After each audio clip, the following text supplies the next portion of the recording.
Warren Blackwood lay motionless in his study chair, eyes closed, breath steady, pretending to sleep while testing the character of the desperate woman he'd sheltered from the storm.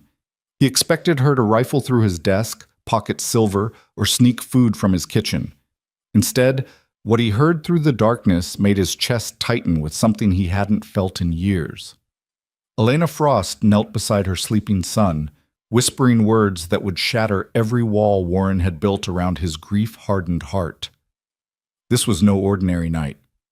This was the beginning of everything changing. If you're ready to discover how a test of character became a journey of redemption, stay with me until the very end. Hit that like button and comment with your city so I can see how far this story travels across the world. The winter wind screamed across the Kansas plains like a living thing, battering against the weathered walls of Blackwood Ranch with fists of ice and fury.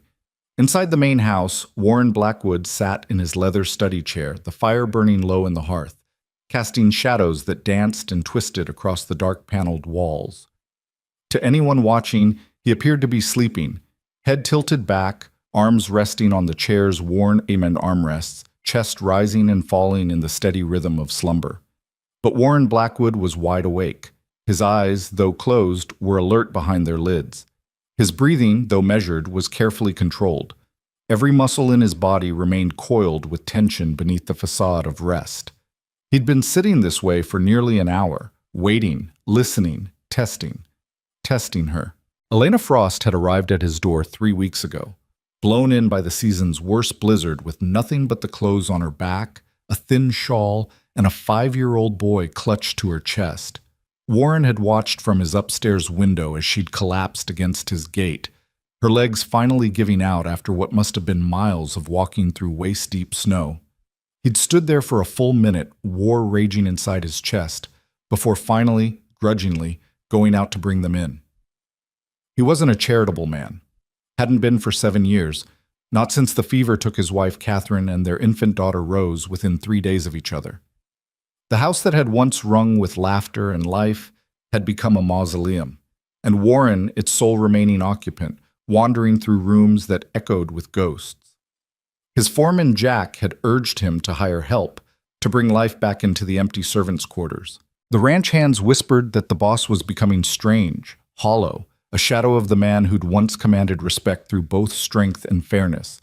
But Warren had refused every suggestion, every offer of companionship. He wanted the emptiness. It matched what lived inside his chest. Then Elena Frost had appeared, and something in her desperation had cracked through his resolve. Maybe it was the boy, small and dark-haired like his Rose might have been.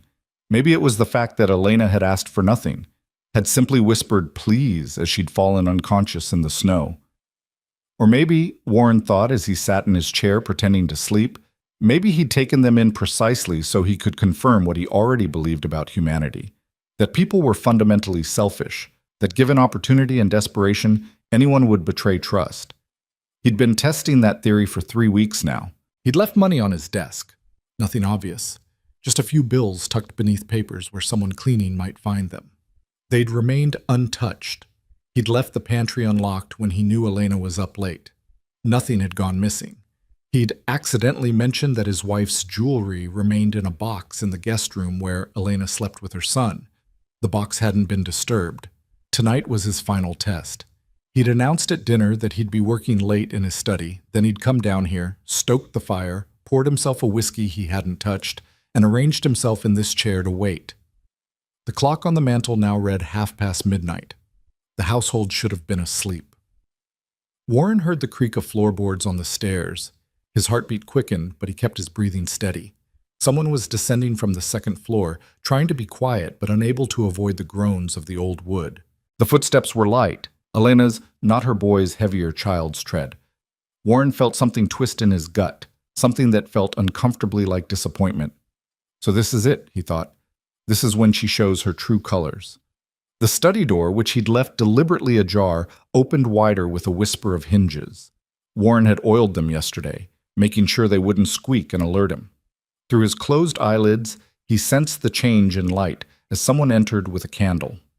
Elena Frost stepped into the room, and Warren waited for the sound of drawers opening, papers rustling, the clink of coins being pocketed. Instead, he heard something entirely unexpected. A soft, sad sigh.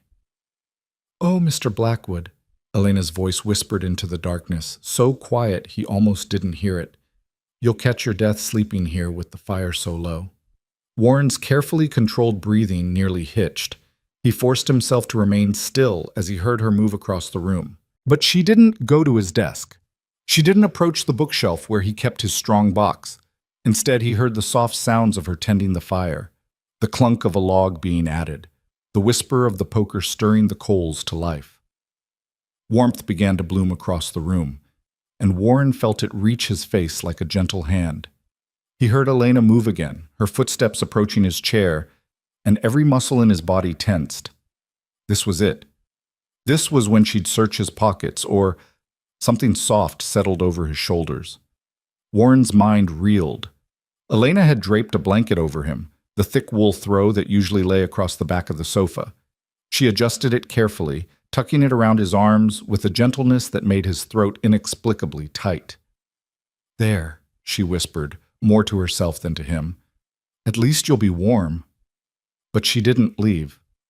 Warren heard her settle onto the floor near the hearth, heard the rustle of her worn dress as she sat. Then came another sound, one that made his heart clench, small footsteps padding into the room. "Mama?" The boy's voice was sleepy, confused. "Why aren't you in bed?" "Shh, Tommy, quiet now." Elena's voice held gentle reproof. "You'll wake Mr. Blackwood." "But Mama, you're not in bed either." The child's logic was irrefutable. Warren heard Elena pull her son close, heard the soft sound of her kiss on his hair. "I couldn't sleep, sweetheart. Sometimes grown-ups have nights like that. I came down for some water and found Mr. Blackwood asleep in his chair. I was just making sure he stayed warm."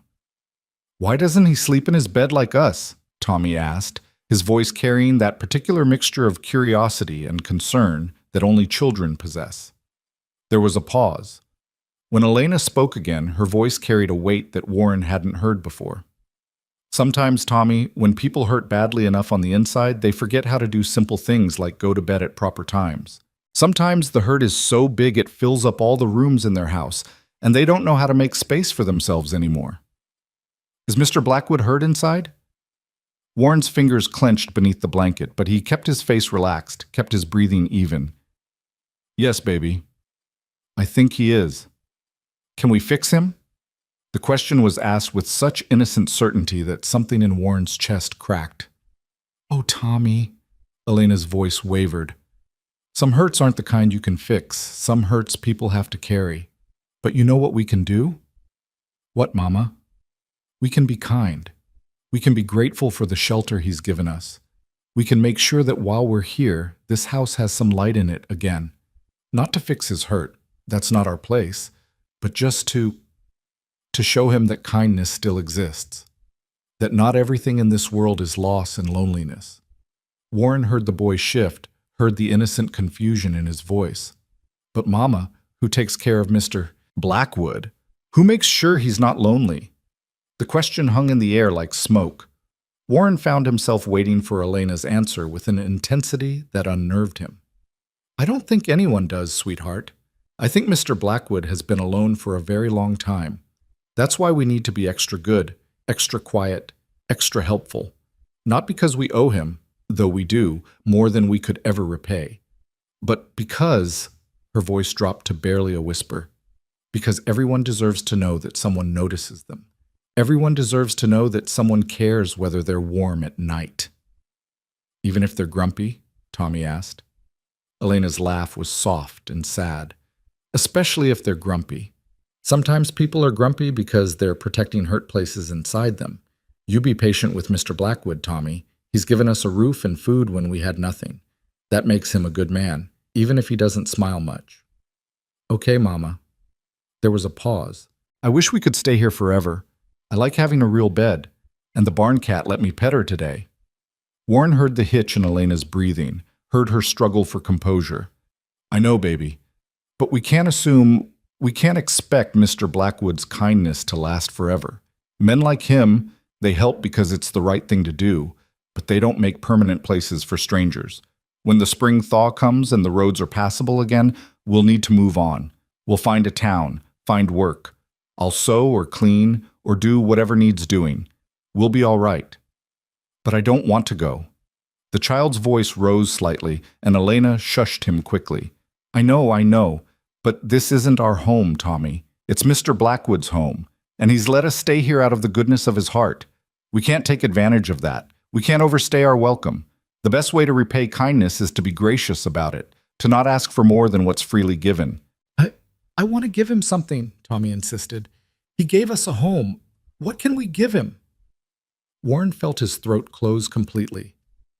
He'd been waiting for evidence of opportunism, of greed, of the selfishness he'd convinced himself was humanity's true nature. Instead, he was listening to a mother teach her son about dignity, gratitude, and grace in the face of poverty. You already give him something, Elena said softly. Every time you're quiet in the morning so he can sleep. Every time you clean up your toys without being asked. Every time you say thank you, sir, in that polite voice of yours. Those are gifts, Tommy. They might not seem like much, but they're what we have to offer. Is that enough? It has to be, baby. It's all we've got. Warren heard them settle into comfortable silence, heard the crackle of the fire he'd let die down to embers, felt the warmth of the blanket Elena had placed over him. He lay there, frozen, his chest collapsing around him like a house of cards. She wasn't here to steal. She was here to give, to offer the only thing she possessed, simple human kindness to a man she rightly identified as broken. Mama? Tommy's voice was growing sleepier. Do you think Mr. Blackwood dreams about the people he lost? Warren's heart stopped. What makes you ask that, sweetheart? Elena's voice was very gentle. Because sometimes at night I hear him walking in the hallway. And once I heard him talking to someone, but when I peeked out, he was alone. He was standing by that door at the end of the hall, the one that's always closed. And he sounded so sad, Mama. He sounded like he was crying. Warren's eyes burned behind his closed lids. The boy had heard him that night 2 weeks ago when he'd had too much whiskey and had stood outside the nursery, Catherine and Rose's room, talking to ghosts. Elena was quiet for a long moment. Then we must be extra kind, Tommy, because a hurt that big, a loss that deep, that's not something that goes away. That's something a person carries every day for the rest of their life. And if our being here can make even one day a little less heavy for him, then that's a worthy thing. I'll be extra good, Tommy promised, his voice fading toward sleep. I'll be so good he won't even know I'm here. Oh, baby, Elena's voice broke slightly. You're already so good. You're the best thing I've ever done in this whole world. Warren heard her rise, heard her lift her sleeping son. She moved toward the study door, pausing just before she left. He felt her eyes on him, felt the weight of her attention. Thank you, she whispered into the darkness. So softly, he knew she believed he couldn't hear. Thank you for the shelter, for the food, for the kindness you pretend you don't possess. I know you think you're a hard man, Mr. Blackwood, but hard men don't take in desperate widows and their children. Hard men let people freeze in the snow. Whatever you think you are, whatever you've convinced yourself you've become, there's still goodness in you. I see it, even if you can't. Then she was gone, her footsteps fading up the stairs with her sleeping child. Warren sat in his chair, the blanket warm around his shoulders, the fire crackling with new life, and let out a breath that shook his entire frame. His test had failed spectacularly, or perhaps it had succeeded in ways he hadn't anticipated. He'd expected to prove that people were inherently selfish. Instead, he discovered that some people, when given nothing, found ways to give anyway. For the first time in 7 years, Warren Blackwood felt something stir in the frozen wasteland of his chest. It wasn't happiness. He wasn't sure he remembered what that felt like. It wasn't hope. That seemed too ambitious. It was something smaller, more fragile. The faint possibility that maybe, just maybe, his house didn't have to be a tomb forever. He opened his eyes and stared into the fire Elena had rebuilt. The flames danced and twisted, alive and warm, pushing back the darkness. Across the room, the whiskey he'd poured hours ago sat untouched on his desk. He'd been planning to drink himself into oblivion after confirming his suspicions about human nature, after proving to himself that kindness was just another mask people wore until opportunity presented itself. Instead, he found himself standing, his joints stiff from sitting so long, and walking to his desk. He picked up the glass and carried it to the window, looking out at the frozen expanse of his land. Snow stretched to the horizon, pristine and merciless, beautiful and deadly. Out there, Elena and her son would have died, would have frozen and been buried until spring thaw revealed their bodies. He'd saved them from that. But the question that gnawed at him now was, who was going to save him? Warren poured the whiskey back into its decanter and returned to his chair. The blanket still held Elena's warmth, carried the faint scent of the lavender soap she used sparingly, making each bar last as long as possible. He pulled it around himself properly and stared into the fire. In the morning, he would pretend this night never happened. He would be the same gruff, distant man he'd been for 3 weeks. He would maintain the walls that kept people at arm's length, that protected the raw wound of his grief from exposure. But something had changed. Something had cracked. And Warren Blackwood wasn't sure whether to be terrified or relieved. The days that followed took on a strange new quality.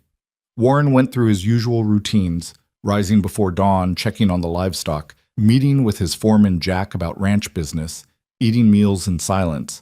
But now he found himself noticing things he'd deliberately ignored before. He noticed how Elena rose even earlier than him, how she had hot coffee waiting when he came down, how she never asked for thanks or acknowledgement. He noticed how she mended his shirts without being asked, how she somehow made the meals stretch further without them tasting like poverty. He noticed how his house had begun to smell like living again, like bread baking and fires burning, and the particular scent of soap and clean things. He noticed Tommy, too, the boy who kept himself small and quiet, who played with wooden spoons and bits of string because those were the toys he had. The boy who said, "Yes, sir," and "No, sir," and "Thank you, sir," with such earnest politeness that it made Warren's chest hurt. The boy who watched Warren with huge dark eyes that held no fear, only curiosity and a child's uncomplicated desire to understand the world. 3 days after the night in the study, Warren walked into the kitchen to find Tommy standing on a chair at the counter, carefully shaping biscuit dough under Elena's watchful eye. The boy's tongue stuck out slightly in concentration, his small hands working with determined precision. "Gentle, baby," Elena instructed softly. "Too much handling makes them tough." "Like Mr. Blackwood?" Tommy asked innocently. Warren froze in the doorway, unseen. Elena's laugh was startled and warm. "Tommy, you can't say things like that." "But you said handling life too rough makes people tough. I was just thinking, that's hard, baby, not tough. And—" She paused, seemed to consider. "Actually, maybe you're right. Maybe too much hard handling does make people tough. But that's not always a bad thing. Sometimes toughness is what keeps people standing when everything else tries to knock them down." "Is that why Mr. Blackwood doesn't fall down even though he's sad?" Elena's hands stilled on the biscuit dough. "Yes, sweetheart. I think that's exactly why." Warren cleared his throat, making his presence known. Both Elena and Tommy jumped. Tommy nearly fell off his chair, but Elena caught him with practiced ease, her face flushing with embarrassment. "Mr. Blackwood, I didn't hear you come in. I hope you don't mind. Tommy wanted to help with breakfast, and I thought, it's fine." Warren's voice came out gruffer than he intended, rough from disuse and discomfort. He wasn't used to conversations, to explaining himself. "Teach the boy what you want. It's your kitchen." "Oh, no, sir. It's your kitchen. We're just—" "I meant what I said." He turned to leave, then paused, the words sticking in his throat like thorns. But he forced them out anyway, made himself speak them into being.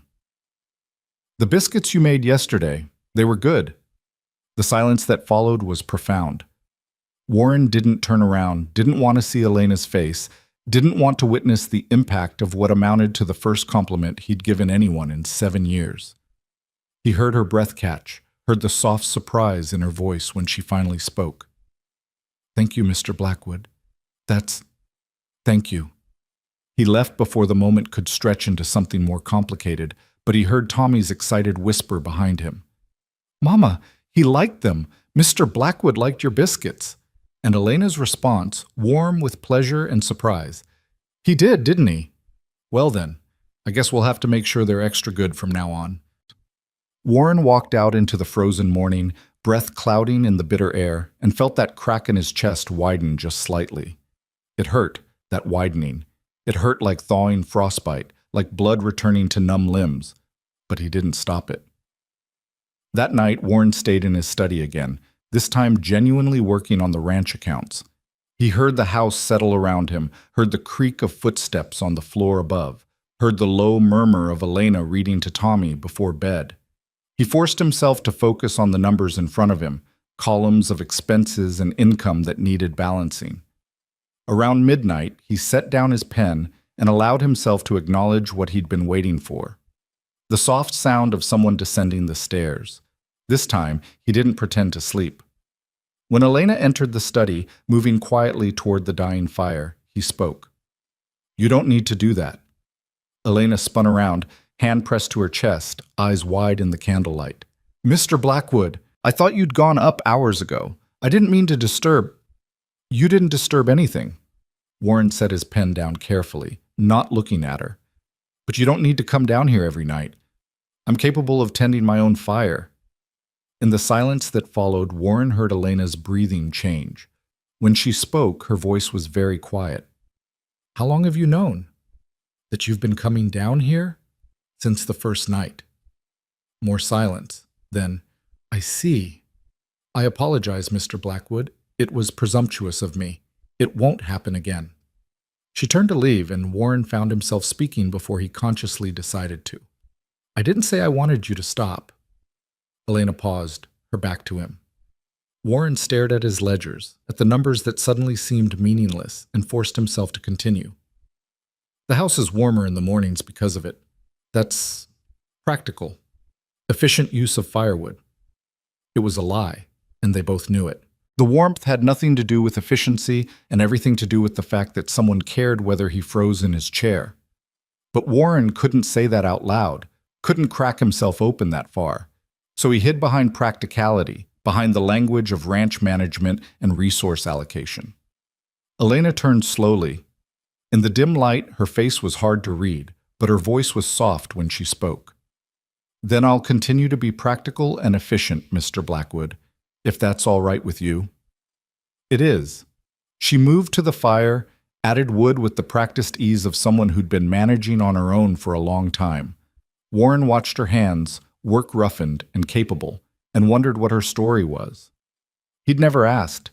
In 3 weeks, he'd never once inquired about where she'd come from, what had led her to his door, what had happened to her husband. "Your husband," he heard himself say, the words escaping before he could stop them. "How long has he been gone?" Elena's hands stilled on the poker. 2 years this January. Influenza took him in the space of a week." "I'm sorry." The words felt foreign in his mouth, rusty from disuse. "Thank you." She set the poker down, straightened. "We had 6 good years together.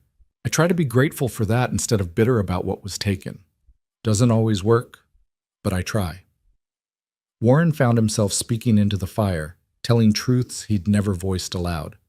"My wife and daughter, 7 years ago, fever." His throat closed around the rest of it, the helplessness, the rage. The way Rose had reached for him with tiny hands one moment and gone still the next. The way Catherine had followed their daughter 3 days later, whispering, "Take care of her," with her last breath, even though Rose was already gone. "I know," Elena said softly. Warren's head snapped up. "What?"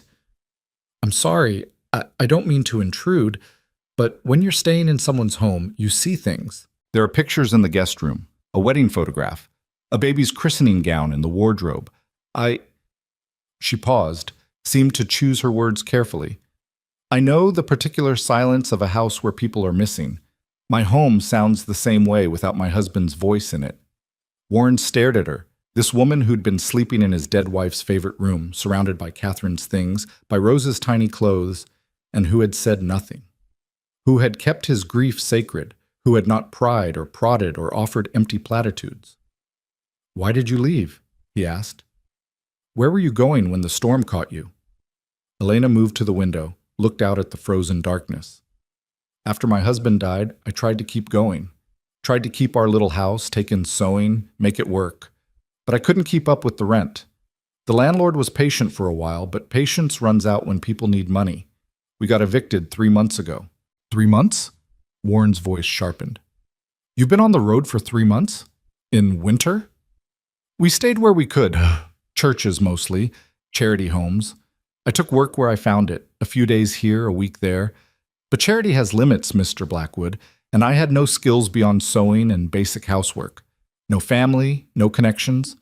I thought if I could get to my cousin in Nebraska, we might... She shook her head. But Nebraska is far and the snow came early this year. We were trying to reach the next town when the storm hit. We'd have died if you hadn't... Her voice cracked slightly. If you hadn't opened your door. Warren absorbed this, the brutal reality of it. She'd been walking toward Nebraska, still hundreds of miles away, with nothing but a child and hope. The odds of making it had been next to nothing. The fact that they'd reached his ranch alive was either providence or sheer stubborn luck. Your cousin, he said. You have family waiting? Elena's laugh was bitter. I have a cousin I haven't seen in 10 years who may or may not remember my existence. That's not family, Mr. Blackwood. That's just a name I wrote down because the alternative was having nowhere to aim for. The fire crackled between them. Outside, wind howled across the plains, rattling the windows with fingers of ice. Inside, 2 people who understood loss stood in silence, the space between them filled with all the words they didn't know how to say. Finally, Elena spoke, her voice steady despite its softness. I'll stay as long as you permit it, through the winter, if you're that generous. And when spring comes, I'll take Tommy and move on. I won't presume on your kindness forever, Mr. Blackwood. But while I'm here, I'll earn my keep. I'll keep your house warm and your meals cooked and your shirts mended. Not because I'm trying to secure a permanent place, I know better than to hope for that, but because it's what I can do. And because, she paused, met his eyes across the dim room, because you gave us our lives back, and that deserves whatever gratitude I can offer. Warren wanted to say something, wanted to tell her she didn't owe him anything, that he'd acted on impulse rather than virtue. But the words wouldn't come, so instead he nodded, a short, sharp movement, and returned his attention to his ledgers. Elena took this as the dismissal it was. But before she left, she did something unexpected. She went to the desk, picked up the empty coffee cup Warren had been drinking from hours ago, and replaced it with a fresh cup from the pot she must have kept warm in the kitchen. The coffee steamed in the cold room, rich and dark. You should sleep, she said quietly, but if you won't, at least stay warm. Then she was gone, leaving Warren alone with his numbers and his thoughts and a cup of coffee that tasted like someone cared. He sat there for a long time after she left, staring at nothing, feeling the walls he'd built so carefully beginning to develop fissures. It terrified him, that cracking. It felt like dying and being born at the same time, like waking up from a long, cold sleep to discover the world had continued without him. The coffee grew cold in his hands, but Warren didn't move. He sat in his study, in the house that had been a tomb for 7 years, and listened to it breathe with new life. Upstairs, Elena and Tommy slept in the room where Catherine had once planned their future. Down here, Warren sat surrounded by 7 years of silence and began, just barely, to imagine what sound might feel like again. It wasn't healing, it wasn't even close to healing, but it was the first tiny step away from the grave he'd been living in, and that was enough. For now, that was enough. The pattern established itself quietly, like snow accumulating on a windowsill, so gradual that Warren didn't notice until it had already transformed the landscape of his days. Every morning, he woke to the smell of coffee already brewing. Every evening, he returned from the cold to find the house warm, the lamps lit, something cooking that made the kitchen smell like a home instead of a building. And every night, long after the household had supposedly gone to sleep, Elena came down to tend his fire, to leave small comforts he pretended not to notice. A week after their conversation in the study, Warren came in from checking the livestock to find his heavy coat, which had been missing 2 buttons for months, hanging by the door with the buttons replaced. He stood there staring at it for a full minute, running his thumb over the new buttons, simple brown things that matched the originals perfectly. Elena must have searched through Catherine's old sewing basket to find them. He didn't thank her, didn't know how to acknowledge the gesture without making it into something bigger than he could handle. But that night, he left an extra log by the fireplace in his study, making her nightly task easier. It was the only language he had. Tommy began appearing in unexpected places.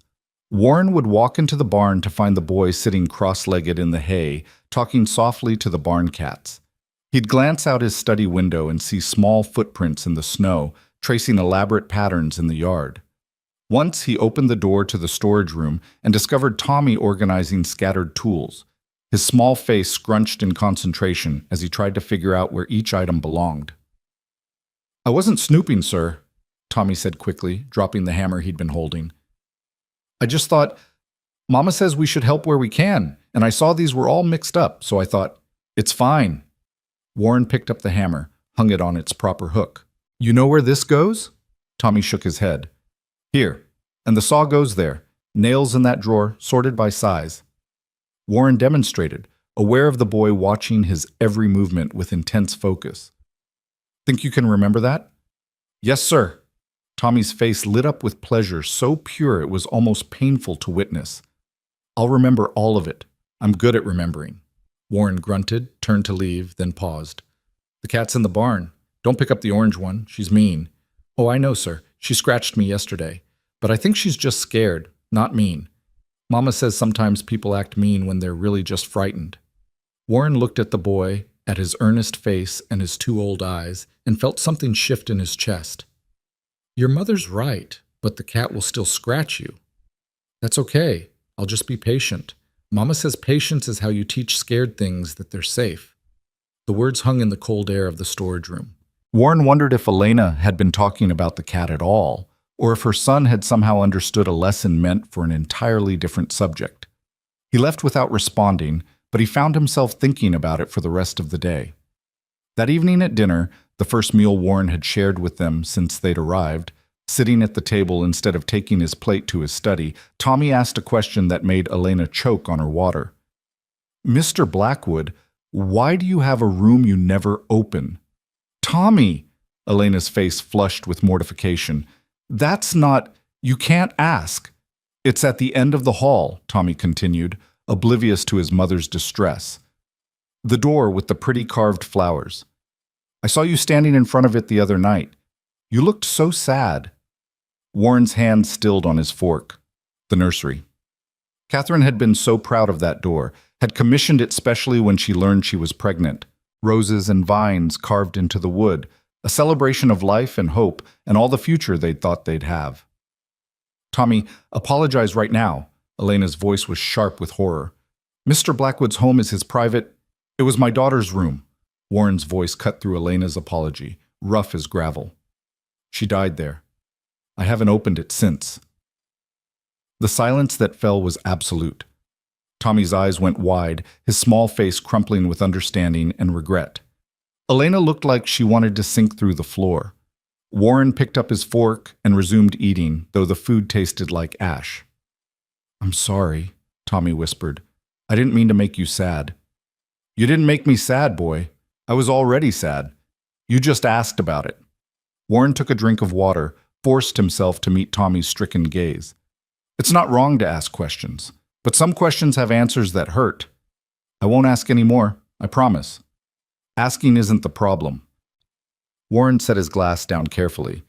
"The problem is when people ask and then tell you how you should feel about the answers, or when they ask and then expect you to pretend the hurt isn't there. You didn't do either of those things." Elena was staring at him with an expression Warren couldn't decipher. He stood abruptly, his chair scraping against the floor. "I'll be in my study." He left his half-finished dinner and retreated to the only space that still felt entirely his. But even there, he couldn't escape the image of Tommy's face, the child's innocent question exposing wounds Warren had convinced himself were safely hidden. An hour later, there was a soft knock on his door. Warren didn't answer, but the door opened anyway. Elena entered carrying a tray with coffee and what looked like apple cake. Where she'd found apples in the middle of winter, he had no idea. "I'm not hungry," he said without turning around. "Then the cake will keep." Elena set the tray down on the small table near the fire. "I wanted to apologize for Tommy. He doesn't understand boundaries yet. I'll speak with him. Don't. Warren finally turned to face her. Don't teach him not to see what's right in front of him. Don't teach him to pretend pain doesn't exist just because it makes people uncomfortable. Elena studied him in the firelight, her expression thoughtful. Is that what people did to you? Pretended your pain didn't exist? They tried to fix it. Tried to tell me time would heal it, that I'd move on, that I'd find happiness again. As if grief was a cold you recover from, instead of an amputation you learn to live with. Warren's voice was bitter. After a while they stopped coming around, easier that way. For everyone. I won't do that. Elena moved closer, her voice steady. I won't try to fix you, and I won't pretend your grief is something you should hide. But I also won't let you drown in it unchallenged. Not while I'm in this house. Warren's laugh was harsh. You think you can save me, Mrs. Frost? Is that what this is? Some kind of missionary work? No. Elena's eyes flashed with something sharp. I think you're drowning yourself on purpose, and I think you've been doing it for so long you've forgotten there's air above the water. I'm not trying to save you, Mr. Blackwood. I'm just refusing to watch a good man waste away without at least holding up a mirror so he can see what he's become. The words hit like a slap. Warren stepped closer, his voice dropping to something dangerous. And what have I become, Mrs. Frost? Tell me, since you figured it all out. Lonely. The word was soft but unyielding. You've become lonely. Not alone, lonely. There's a difference. Alone is a state of being. Lonely is a choice.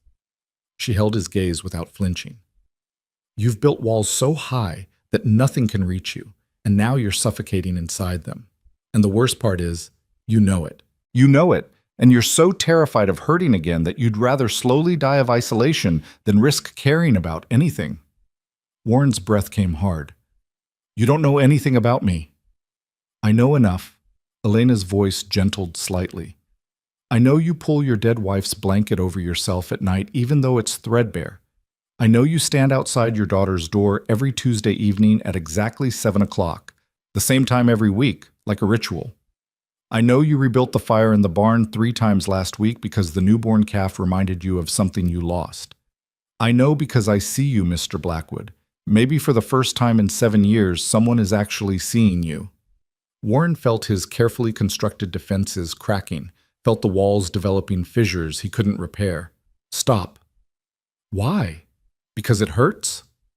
Elena's eyes held his. Everything hurts. Living hurts. But at least it's living. My wife and daughter are dead. The words exploded from Warren with all the force of 7 years' suppression.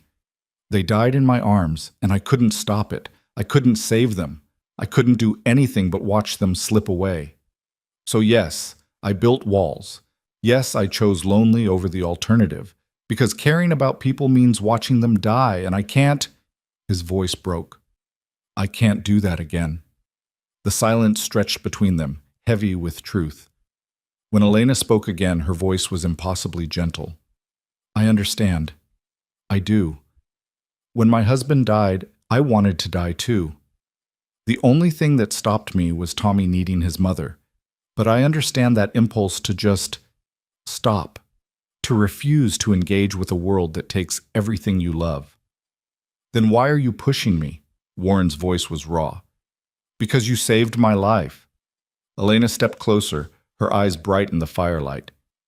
You saved my son's life. And now I'm watching you waste yours, and I can't— Her voice caught.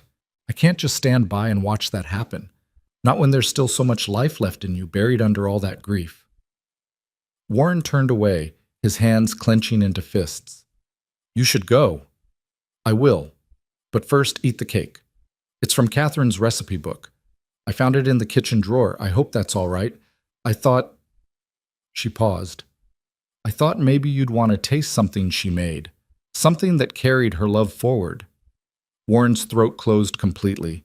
He heard Elena leave, heard the soft click of the door, and then he was alone with a slice of apple cake made from his dead wife's recipe by a woman who saw too much and understood too little, and somehow, impossibly, both. He sat down heavily and picked up the fork. The first bite tasted like memory, sweet and painful, and so achingly familiar that tears burned his eyes. Catherine had made this cake for every birthday, every celebration, every Tuesday evening dinner. It was her signature, her gift, her way of saying I love you without words. Warren ate every bite, and with each forkful, he felt the past 7 years pressing down on him like a physical weight. But he also felt something else, something he'd been running from since the night he'd pretended to sleep while Elena taught her son about kindness. The faint, terrifying possibility that maybe he didn't want to be alone forever. That night, when Elena came down to tend his fire, Warren didn't pretend to work. He sat in his chair and watched her move through her ritual, the careful addition of logs, the precise arrangement to maximize heat and minimize smoke. She worked with the efficiency of someone who'd learned to make every movement count, every resource stretch. "You were right," he said into the quiet. Elena turned, surprise flickering across her face. "About what?" "I'm lonely. I have been for 7 years." Warren stared into the fire. "After they died, people kept telling me I'd heal. That time would make it better. But it didn't get better. It just got distant. Like looking at my life through glass. And after a while, the distance felt safer than the alternative." Elena sat down in the chair across from him, her hands folded in her lap. She didn't speak, just waited. "I tested you," Warren continued, the confession spilling out before he could stop it. "That first night you came down here. I pretended to sleep because I wanted to see what you'd do. I wanted proof that people are fundamentally selfish, that given opportunity, anyone would take advantage." "I know," Elena said softly. Warren's head snapped up.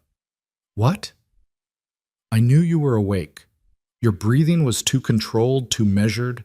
People who are really asleep breathe differently." A small smile touched her lips. "I've spent 2 years sleeping in charity homes and church basements, Mr. Blackwood. You learn to tell when people are watching you. Then why? Because you needed to see for yourself." Elena leaned forward slightly. "You needed proof that not everyone would betray your trust. And I needed you to know that I was here for the right reasons. So I let you watch. I let you test. And I hope that maybe, eventually, you'd let yourself believe that kindness can be real." Warren absorbed this, the quiet manipulation of it, the gentle way she'd outmaneuvered his cynicism. "You're either very wise or very manipulative. Can I be both?" The smile in her voice was audible. Despite everything, Warren felt his mouth twitch. Not quite a smile. He wasn't capable of that yet, but something close. "Thank you for the cake." "You're welcome. I'll make it again next Tuesday, if that's all right." Tuesday, 7 o'clock. The time Catherine had always served dinner, the time Warren now spent standing outside the nursery, talking to ghosts. Elena knew this, had figured it out, and was offering to fill that hollow space with something living. That would be... Warren struggled for words. "Acceptable." "Acceptable," Elena repeated, amusement threading through her voice. "High praise indeed." They sat in comfortable silence, the fire crackling between them. Outside, wind howled across the plains, but inside, the house held steady against the cold. Warren found himself studying Elena in the firelight, the way exhaustion shadowed her eyes, the way her shoulders carried tension even in rest, the way her hands bore the marks of too much hard work and too little care. "You're tired," he observed. "I'm always tired. It's the natural state of motherhood." But she said it without complaint, stated it as simple fact. "When do you sleep?" Elena's laugh was soft and slightly bitter. "When Tommy sleeps, which means whenever he wakes, I wake. It's been that way since he was born. You learn to function on fragments of rest." Warren remembered Catherine saying something similar when Rose was an infant, remembered the deep exhaustion in her eyes even as she smiled down at their daughter. The memory was sharp enough to cut. "You should go to bed," he said gruffly. "I don't need watching." "I know you don't need it." Elena stood, smoothed her worn dress. "But maybe I need to do it anyway. Maybe making sure you're warm helps me sleep better." She left before Warren could respond to that, left him alone with the implications. He sat in his chair for a long time after she'd gone, turning over her words like stones, examining them from every angle. Maybe she needed to care for him. Maybe, in the same way that he needed isolation to survive his grief, she needed purpose to survive hers. Maybe they were both just broken people trying to find ways to keep breathing, and maybe, just maybe, they'd accidentally found a rhythm that worked for both of them. It was a dangerous thought. It implied connection, implied need, implied all the things Warren had sworn off when he'd buried his family. But it was also, he realized with uncomfortable clarity, the truth. The next morning, Warren made a decision that surprised even himself. He found Tommy in the barn, still organizing tools with dedicated focus, and cleared his throat. The boy jumped, spun around, his face lighting up with nervous pleasure. "Mr. Blackwood, I'm almost done. Just the small nails left to sort, and then leave them. I need help with something else." Tommy's eyes went wide. "Really? I mean, yes, sir. What do you need?" Warren led the boy to the stables, where his 3 remaining horses stood in their stalls. He'd sold most of the livestock over the years, unable to care about the ranch the way it deserved, but he'd kept the horses. Catherine had loved horses. "This is Ash," Warren said, gesturing to the gray mare. "That's Storm, and the bay is called Copper. They need exercise, but I can't ride them all. You're going to learn to help." Tommy's face transformed with joy so intense it was almost painful to witness. "You're going to teach me to ride?" "I'm going to teach you to care for horses. Riding comes after you prove you can handle the responsibility." Warren opened Ash's stall, led her out. "First lesson? Horses are bigger and stronger than you. They know it, and you need to respect it. But if you're calm and confident, they'll trust you. Understand?" "Yes, sir." Tommy was practically vibrating with excitement. Warren spent the next hour teaching the boy the basics: how to approach a horse, how to read their body language, how to brush them properly. Tommy absorbed every word like a sponge, asking intelligent questions and following instructions with careful precision. The boy had his mother's attention to detail, her careful way of handling fragile things. They were finishing up when Elena appeared in the barn doorway, her face creased with worry. "Tommy, I've been looking everywhere." She stopped, took in the scene. "What's happening?" "Mama, Mr. Blackwood is teaching me about horses." Tommy was brushing Ash's flank with careful strokes, his tongue stuck out in concentration. "Did you know they can tell if you're scared? And that you have to brush them in the direction of their hair, not against it?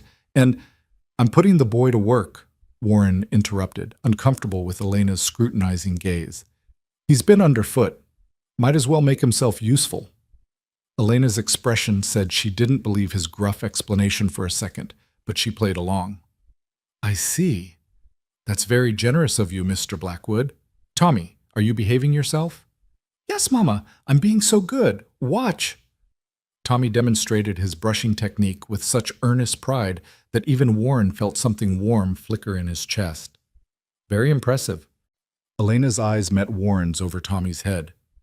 "Thank you," she mouthed silently. Warren grunted, turned away, focused on coiling a lead rope with unnecessary intensity. But he was aware of Elena watching, aware of the gratitude radiating from her like heat from a fire. It made him uncomfortable, that gratitude. Made him feel like he was doing something meaningful, when all he was doing was teaching a boy basic horsemanship to keep him occupied. Except that wasn't true, and they both knew it. Over the following weeks, a routine established itself. Tommy spent his mornings helping Warren with ranch work, feeding livestock, organizing tools, learning the 1,000 small tasks that kept a property functioning. Elena continued her quiet campaign of domestic care, filling the house with warmth and order, and every night she came down to tend Warren's fire while he pretended not to need it. The house began to change. Not dramatically. Warren wasn't ready for dramatic, but in small, almost imperceptible ways. Fresh herbs appeared on the kitchen windowsill, growing in chipped teacups. The curtains in the parlor, which had been drawn for 7 years, suddenly opened one morning, letting in weak winter light. Furniture got rearranged, pictures straightened, surfaces freed from dust. Warren noticed but said nothing. Let Elena do what she needed to do. Let her restore life to dead spaces.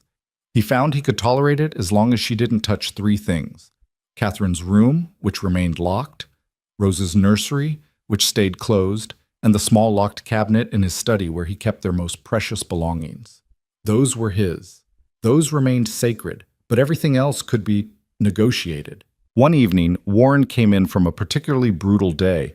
A fence had collapsed in the wind, 3 head of cattle had wandered off, and one of his ranch hands had quit without notice, to find Tommy sitting at the kitchen table crying silently while Elena wrapped his hand in clean cloth. "What happened?" Warren's voice came out sharper than intended. "Nothing, sir." Elena didn't look up. "Tommy was helping me with dinner and burned his hand on the stove. It's not serious." But Tommy's tears weren't stopping, and the boy's shoulders shook with the effort of keeping quiet. Warren recognized that particular brand of crying, the kind where you're trying desperately not to be a burden, where you're failing at even basic tasks and feeling worthless because of it. He'd cried like that at his wife's funeral. Warren crossed to the table, knelt down to Tommy's level. Something he never did. Something that cost him considerable pride. "Let me see." Say, Tommy extended his bandaged hand with obvious reluctance. Warren unwrapped it carefully, examined the burn. Not serious, as Elena had said, but painful enough. The boy's palm was red and blistered where he'd grabbed a hot pan handle. "Hurts?" Warren asked. Tommy nodded, still crying. "Good. Pain means you'll remember not to grab hot metal. That's how you learn." Warren's voice was gruff but not unkind. He rewrapped the hand with careful precision. "My father taught me blacksmithing when I was about your age. First week, I burned myself so many times I couldn't use my hands for days. You know what he told me?" Tommy shook his head. He said, "Wah, boy, every scar is a lesson you won't forget. Either you learn from the pain or you're a fool." "You going to be a fool, Tommy?" "No, sir." The boy's tears were slowing. "Then stop crying and start learning. You made a mistake. The burn will remind you not to make it again. That's all." Warren stood, his knees protesting the movement. "Now wash your face and set the table with your good hand. Your mother's been cooking, and the least you can do is help serve it." Tommy scrambled to obey, his tears forgotten in the face of having a task to complete. Elena watched Warren with an expression he couldn't quite name, something between gratitude and wonder, and a softness that made him deeply uncomfortable. "That was—" She paused. "Thank you. I didn't do anything." Warren moved to the sink, washing his hands with unnecessary thoroughness. Boy needed to stop feeling sorry for himself. "You gave him exactly what he needed. How did you know?" Warren dried his hands, kept his back to her. "Because someone did the same for me once. Long time ago. Different pain, same principle." They ate dinner together that night. A real dinner at the table, with conversation and the passing of dishes and Tommy chattering about the horses between careful bites taken with his good hand. Warren participated minimally, responding in grunts and single syllables, but he participated. And when Tommy asked if he could help with the horses again tomorrow, despite his burned hand, Warren found himself saying yes. After dinner, after Tommy had gone to bed, Warren sat in his study and felt the weight of the day settling into his bones. He was tired. The kind of tired that came from carrying grief like a stone for so long that you forgot what it felt like to walk without it. But he was also something else, something he couldn't quite name. Less alone, maybe. Less determined to be isolated. Elena came down at her usual time, added wood to his fire with practiced efficiency. But instead of leaving immediately, she settled into the chair across from him, the chair that had become hers over the past weeks without either of them acknowledging it. "He loves you," she said quietly. Warren's head jerked up. "What?" "Tommy. He's been talking about you constantly. Mr. Blackwood this, Mr. Blackwood that. He asked me tonight if he could call you Uncle Warren." Elena's smile was soft. "I told him that was too familiar, that he needed to keep calling you sir." "But?" Warren heard the unspoken question. "But I wanted you to know, in case—" She paused. "In case it mattered to you, that a little boy looks up to you, that you've become important to him." The words landed like stones in Warren's chest. Important. He'd become important to someone again. The thought terrified him. "Don't let him get attached," Warren said roughly. "You're leaving in spring. Best if he understands this is temporary." "I know." Elena's voice was sad. I remind him every day. But children don't understand temporary the way we do. They live in the now. And right now, you're the closest thing to a father he's had in 2 years.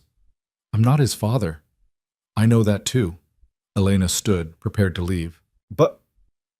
But, try telling a 5-year-old boy that the man teaching him about horses, the man who bandaged his burn and made him feel brave instead of stupid, the man who's shown him more patient attention in a month than most people show in a lifetime. Try telling him that man isn't important, that man isn't worth loving. She left Warren alone with that truth, left him sitting in the firelight wrestling with implications he wasn't ready to face. Because if Tommy loved him, that meant Warren had failed at his primary goal, keeping everyone at a distance where they couldn't hurt him.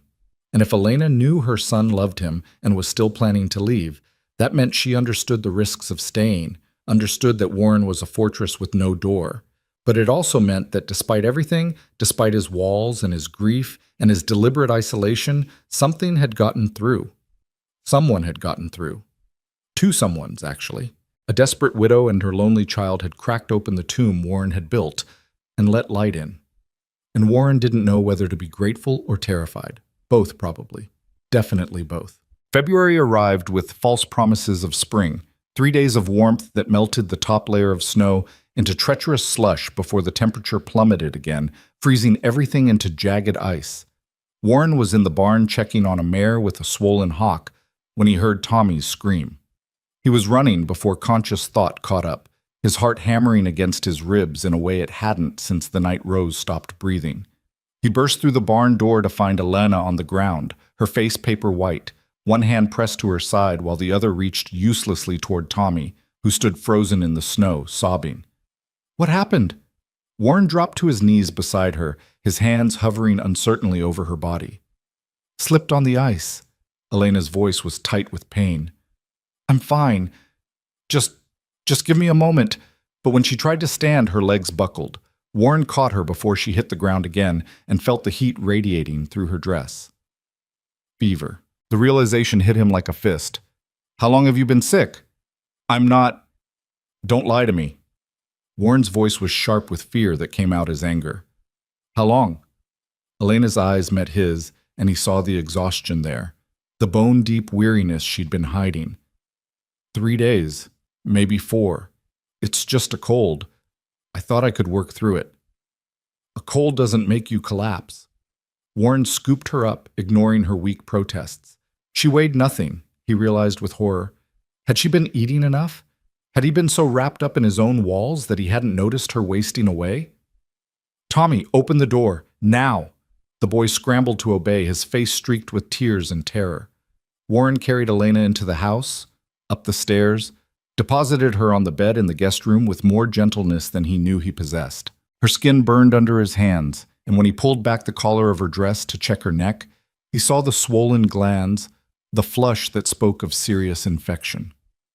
I need to keep working, Elena mumbled, already trying to sit up. Tommy needs... What Tommy needs is his mother alive. Warren pushed her back down with one hand. And what you need is rest and medicine and to stop being a damned fool. He turned to find Tommy standing in the doorway, small and terrified and looking for someone to tell him what to do. Warren's chest tightened. He was the last person who should be comforting a frightened child. He didn't know how, hadn't known how since Rose... Mr. Blackwood? Tommy's voice was very small. Is Mama going to die? The question punched through Warren's panic like a blade.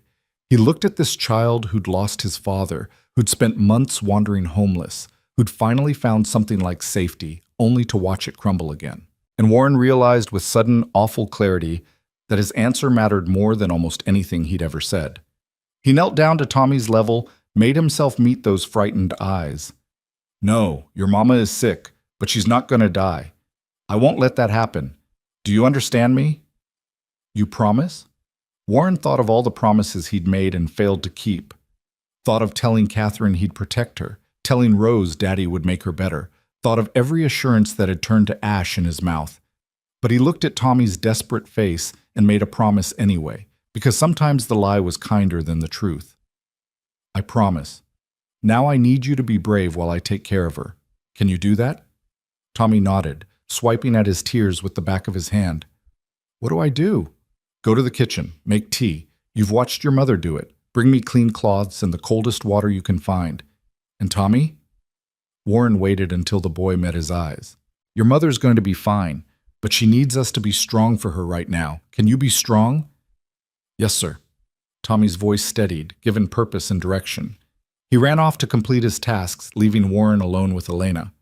She was mumbling now, fevered and incoherent, her body shaking with chills despite the heat radiating from her skin.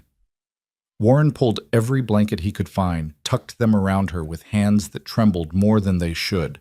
When Tommy returned with the water and cloths, Warren set about cooling her fever with mechanical precision, the way he'd done for Catherine, the way he'd tried to do for Rose. The memories threatened to drown him, but he pushed them back. This was not then. Elena was not Catherine. He would not fail again. For 3 days, Warren barely left Elena's side. He sent Tommy to stay with Jack's family in the foreman's cottage, unable to expose the boy to whatever illness his mother had contracted. He moved between Elena's room and his study in a fog of exhaustion and fear, sleeping in the chair by her bed in short, fitful bursts. She cycled through fever dreams, crying out for her dead husband, calling for Tommy, once even whispering Catherine's name after catching sight of the wedding photograph on the dresser. Warren bathed her burning skin, forced water between her cracked lips, changed sweat-soaked sheets with a tenderness that surprised him. On the second night, when her fever spiked dangerously high and Warren genuinely feared losing her, she opened her eyes with sudden clarity and grabbed his wrist. "Promise me," she gasped, her grip surprisingly strong. "Promise me if I die, you'll take care of Tommy. Don't send him to an orphanage. Don't let him become charity. Promise me." "You're not going to die." But Warren's voice lacked conviction. "Promise me." Her eyes were wild with fever and terror. "He's a good boy. He won't be trouble. He knows how to work, how to stay quiet. Just don't let them put him in one of those places. Promise me, Warren." It was the first time she'd used his given name. The intimacy of it, combined with the rawness of her plea, cracked something fundamental in his chest. Warren covered her hand with his, felt the heat of her fever burning through both their skins. "I promise. If anything happens to you, Tommy stays with me. He'll always have a home here. Always." The words came out fierce, absolute. "But you're not dying, Elena, you hear me? I didn't pull you from the snow just to watch you slip away in my damned guest room. You're going to fight this, and you're going to win because that boy needs his mother." "He needs a father, too," Elena whispered, her eyes already closing again. "Needs someone who sees him. Someone who—" She drifted back into fever dreams, but her words echoed in Warren's head for hours afterward. Tommy needed a father. And Warren who'd buried his own child, who'd sworn never to care about anyone again, had somehow become the closest thing to that the boy had. The realization should have terrified him. Instead, it settled into his chest with the weight of truth. On the morning of the 4th day, Elena's fever finally broke. Warren woke in his chair to find her watching him with clear, exhausted eyes. Relief hit him so hard he had to grip the armrest to stay upright. "You look terrible," Elena croaked, her voice like gravel. "You've looked better yourself." Warren stood on stiff legs, moved to pour her water. "How do you feel?" "Like I've been trampled by horses. How long was I—" "3 days. Your fever broke during the night." He helped her sit up enough to drink, supported her weight when her arms shook. "You gave us quite a scare." "Tommy is fine. He's been staying with Jack and his wife, eating them out of house and home, according to Jack, and asking every hour when he can come back." Warren eased her back against the pillows. "I told him you needed rest and quiet to recover. He made you a drawing. I'll bring it up later." Elena's eyes filled with tears. "You took care of me." "Someone had to. You were determined to work yourself to death." Warren's voice came out rougher than intended. "Why didn't you tell me you were sick?" "Because I couldn't afford to be sick." Elena wiped at her eyes with shaking hands. "Because we're living on your charity, and charity has limits. If I couldn't work, couldn't earn my keep, then what good was I? Why would you keep us?" The words hit Warren like a physical blow. You think I'd throw you out for being ill? I don't know what to think. Elena's voice broke. I don't know the rules here, Warren. I don't know what's expected, what's allowed, where the boundaries are. I'm living in your dead wife's favorite room. My son follows you around like a puppy, and I tend your fires at night like some kind of... She stopped, seemed to realize she was saying too much. I don't know what we are to you. Charity cases? Temporary help? Penance for something? And I was so afraid that if I showed weakness, showed need, you'd remember that we're just strangers you took in out of pity. Warren stood frozen, her words unpacking truths he'd been avoiding for weeks. What were they to him? When had the widow and her son stopped being temporary inconveniences and become something else entirely? You're not strangers. The admission felt like pulling glass from a wound.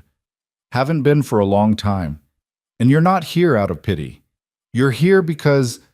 He stopped, struggled with words that didn't come naturally. Because this house was dead before you came. Because I was dead. And you're right. I don't know what you are to me either. But I know that when you collapsed, I was more frightened than I've been since... He couldn't finish, couldn't say it. Since your wife and daughter died.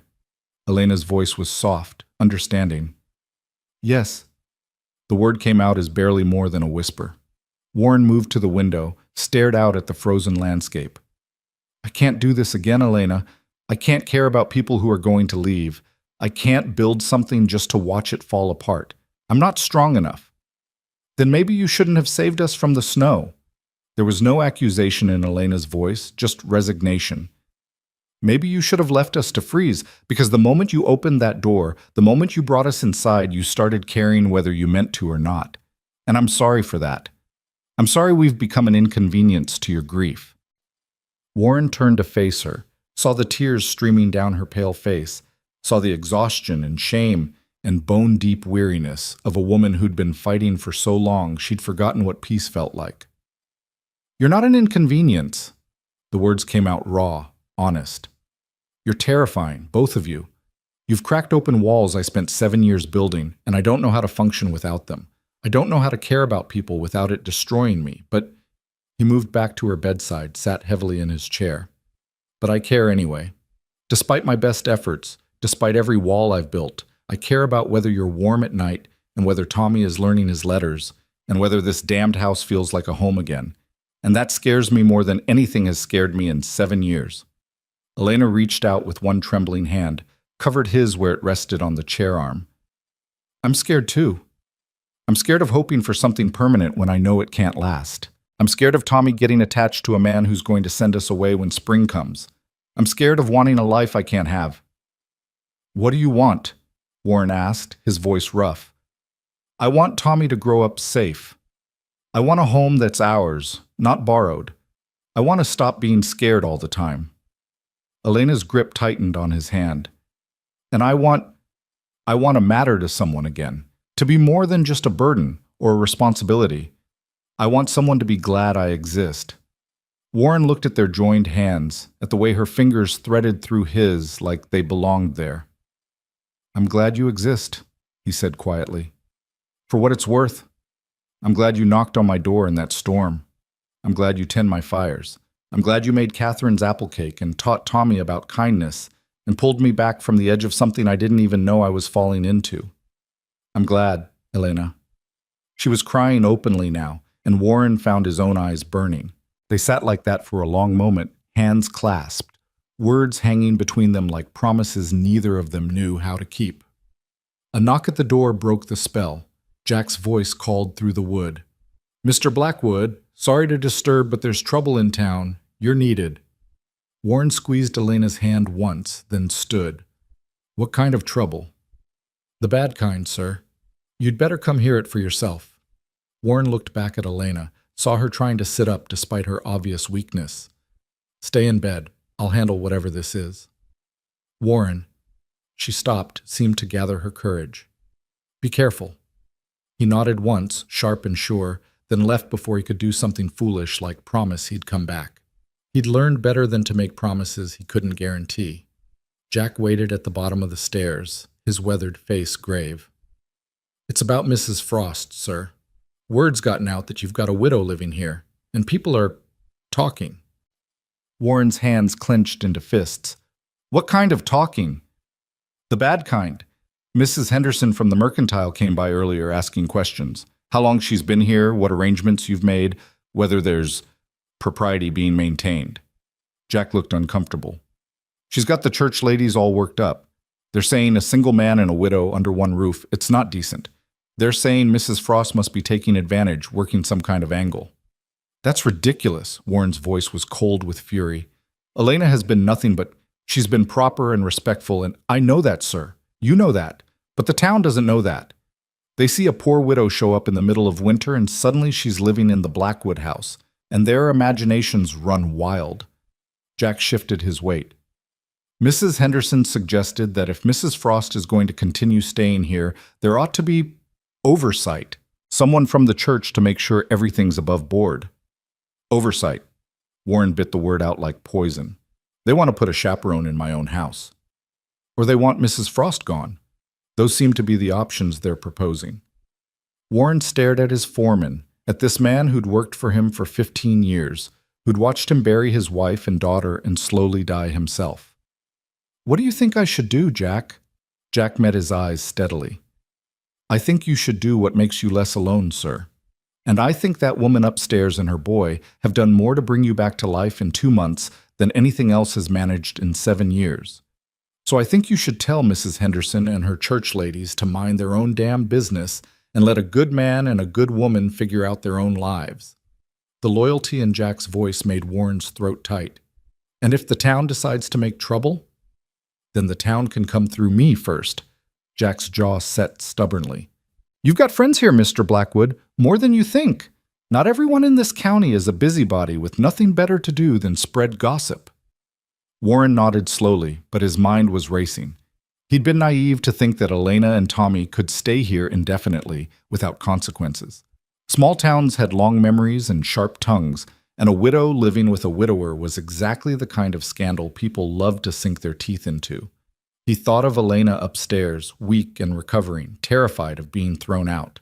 He thought of Tommy at Jack's cottage, drawing pictures for his sick mother. He thought of the life that had started building itself in his house, fragile and new, and the first good thing he'd felt in years. And he thought of spring coming, of roads clearing, of Elena taking Tommy and leaving, because that had always been the plan. Better to leave on her own terms than be driven out by gossip. The realization hit him like a fist. He didn't want her to leave, didn't want either of them to leave. Somewhere in the past 2 months, they'd stopped being temporary and become essential. Tell Mrs. Henderson that Mrs. Frost is my employee, Warren said finally. A housekeeper, properly compensated. And tell her that any further inquiries about my household staff can be addressed to me directly, in person, at her convenience. Jack's mouth twitched with something that might have been a smile. That should shut her up. Mrs. Henderson's afraid of you. Good. She should be. Warren turned toward his study, then paused. And Jack, thank you for what you said. Just the truth, sir. That's all. After Jack left, Warren stood in his study and stared at the ledgers on his desk without seeing them. A housekeeper. An employee. It was a lie, but it was the kind of lie that protected them both. It gave Elena legitimacy, gave her position in his household a name that the town could accept, but it also locked them into roles that felt wrong. Because Elena wasn't his employee, she was, what? His friend? His companion? The woman who'd cracked open his frozen heart and made him feel human again?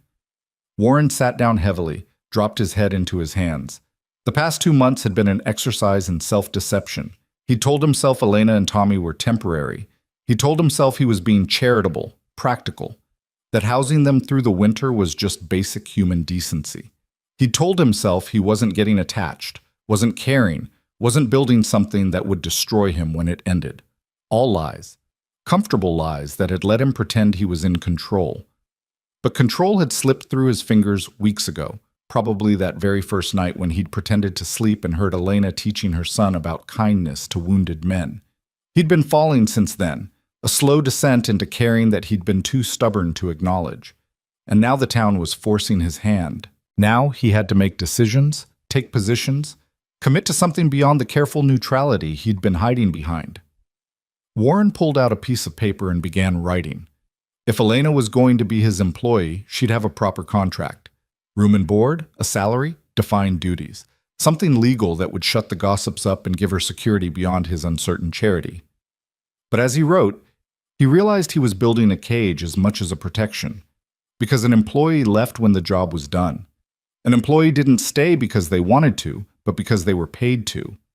And what Warren wanted, what he'd barely admitted to himself he wanted, was for Elena and Tommy to stay because they chose to, not because economics demanded it. He was still wrestling with the contract when he heard a sound from upstairs, a thud, followed by a cry. Warren was moving before thought caught up, taking the stairs two at a time. He found Elena on the floor beside her bed, her face white with pain and shame. "I'm sorry. I just needed to... I thought I could..." "You thought you could what? Walk?" Warren scooped her up, set her back on the bed with more force than gentleness. "You're recovering from a serious fever. You need to stay in bed." "I needed the washroom. I didn't want to..." Elena's face flushed. "I didn't want to bother you." "So you'd rather fall and crack your skull open?" Warren pulled the blankets over her with sharp, angry movements. But the anger was fear wearing a different mask, and they both knew it. "You scared me half to death, again." "I'm sorry." Elena's voice was small. "I just didn't want to be more trouble than I already am." Warren sat on the edge of the bed, suddenly exhausted. "You heard then, about the town talking." "The walls aren't that thick. I heard Jack." Elena's eyes were bright with unshed tears. "You should have let me die in the snow. Would have been simpler." "Don't say that." Warren's voice was sharp. "Don't ever say that." "Why not? It's true. I've brought nothing but complications into your life. You were fine before we came. You had your routine, your isolation, your... I was dying." The words burst from Warren like a dam breaking. "I was dying slowly in this tomb I'd built for myself. I was going through motions without living. I was..."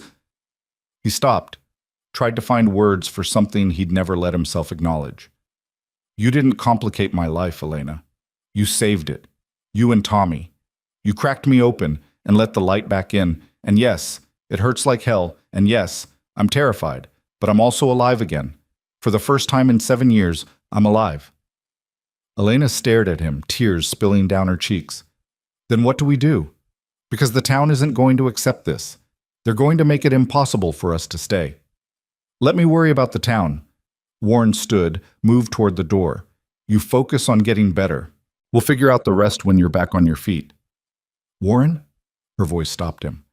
"Thank you for taking care of me, for keeping your promise about Tommy, for everything."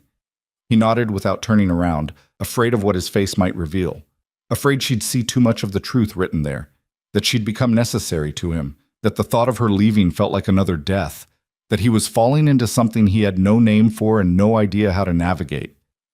Warren returned to his study and stared at the unfinished contract. Employee. Housekeeper. The words felt like betrayals.